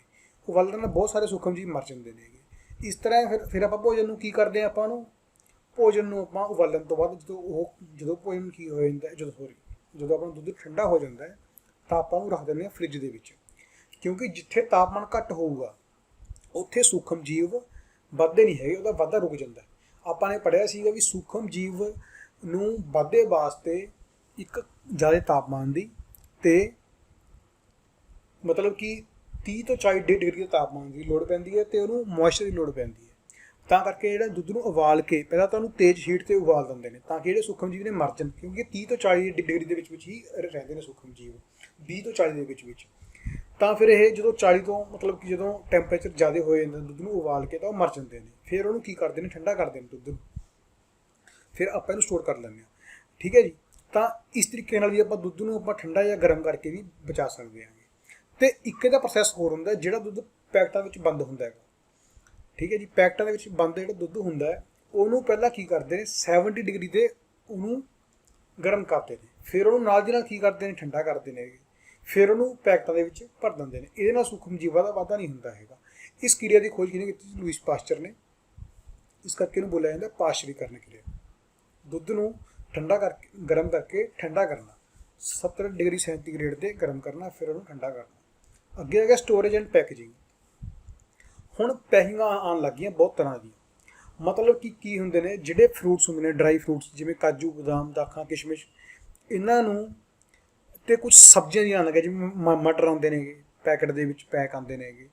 ਇਹਨਾਂ ਨੂੰ ਸੀਲਡ ਮਤਲਬ ਕਿ ਇਹੋ ਜਿਹੇ ਪੈਕਟ ਦੇ ਵਿੱਚ ਬੰਦ ਕੀਤਾ ਜਾਂਦਾ ਜਿੱਥੇ ਹਵਾ ਨਹੀਂ ਜਿੱਥੇ ਐਂਟਰ ਹੋਊਗੀ। ਮਤਲਬ ਕਿ ਇਹਨਾਂ ਨੂੰ ਬਿਲਕੁਲ ਹੀ ਹਵਾਬੰਦ ਪੈਕਟਾਂ ਦੇ ਵਿੱਚ ਰੱਖਿਆ ਜਾਂਦਾ ਹੈ। ਜਦੋਂ ਹਵਾ ਨਹੀਂ ਮਿਲੂਗੀ ਉਹਨਾਂ ਨੂੰ ਤਾਂ ਸੂਖਮ ਜੀਵਾਂ ਦਾ ਵਾਧਾ ਨਹੀਂ ਹੁੰਦਾ ਹੈਗਾ। ਠੀਕ ਹੈ ਜੀ। ਅੱਗੇ ਆ ਗਿਆ ਆਪਣੇ ਕੋਲ ਨਾਈਟ੍ਰੋਜਨ ਫਿਕਸੇਸ਼ਨ। ਹੁਣ ਆਪਾਂ ਇੱਕ ਨਵਾਂ ਟੌਪਿਕ ਸ਼ੁਰੂ ਕਰ ਰਹੇ ਹਾਂ, ਨਾਈਟ੍ਰੋਜਨ ਫਿਕਸੇਸ਼ਨ। ਜਿਹੜੇ ਉਹ ਸੂਖਮ ਜੀਵਾਂ ਦੇ ਜਿਹੜੇ ਆਪਾਂ ਨੇ ਉਹ ਸੀਗੇ ਸਾਰਾ ਕੁਝ ਆਪਣੇ ਕੋਲ ਕੰਪਲੀਟ ਹੋ ਚੁੱਕਿਆ। ਹੁਣ ਆਪਾਂ ਪੜ੍ਹਾਂਗੇ ਨਾਈਟ੍ਰੋਜਨ ਫਿਕਸੇਸ਼ਨ ਕਿਵੇਂ ਹੁੰਦੀ ਹੈ। ਇਹਦੇ ਵਿੱਚ ਆਪਾਂ ਪੜ੍ਹਾਂਗੇ you have learned about the bacterium rhizobium in class 6th or 7th।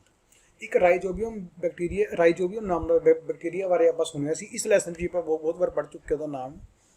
ਤਾਂ ਇਹ ਕੀ ਕਰਦਾ ਹੈ, ਇਹ ਨਾਈਟ੍ਰੋਜਨ ਨੂੰ ਫਿਕਸ ਕਰਨ ਦੇ ਕੰਮ ਆਉਂਦਾ ਹੈ ਹਵਾ ਦੇ ਵਿੱਚੋਂ।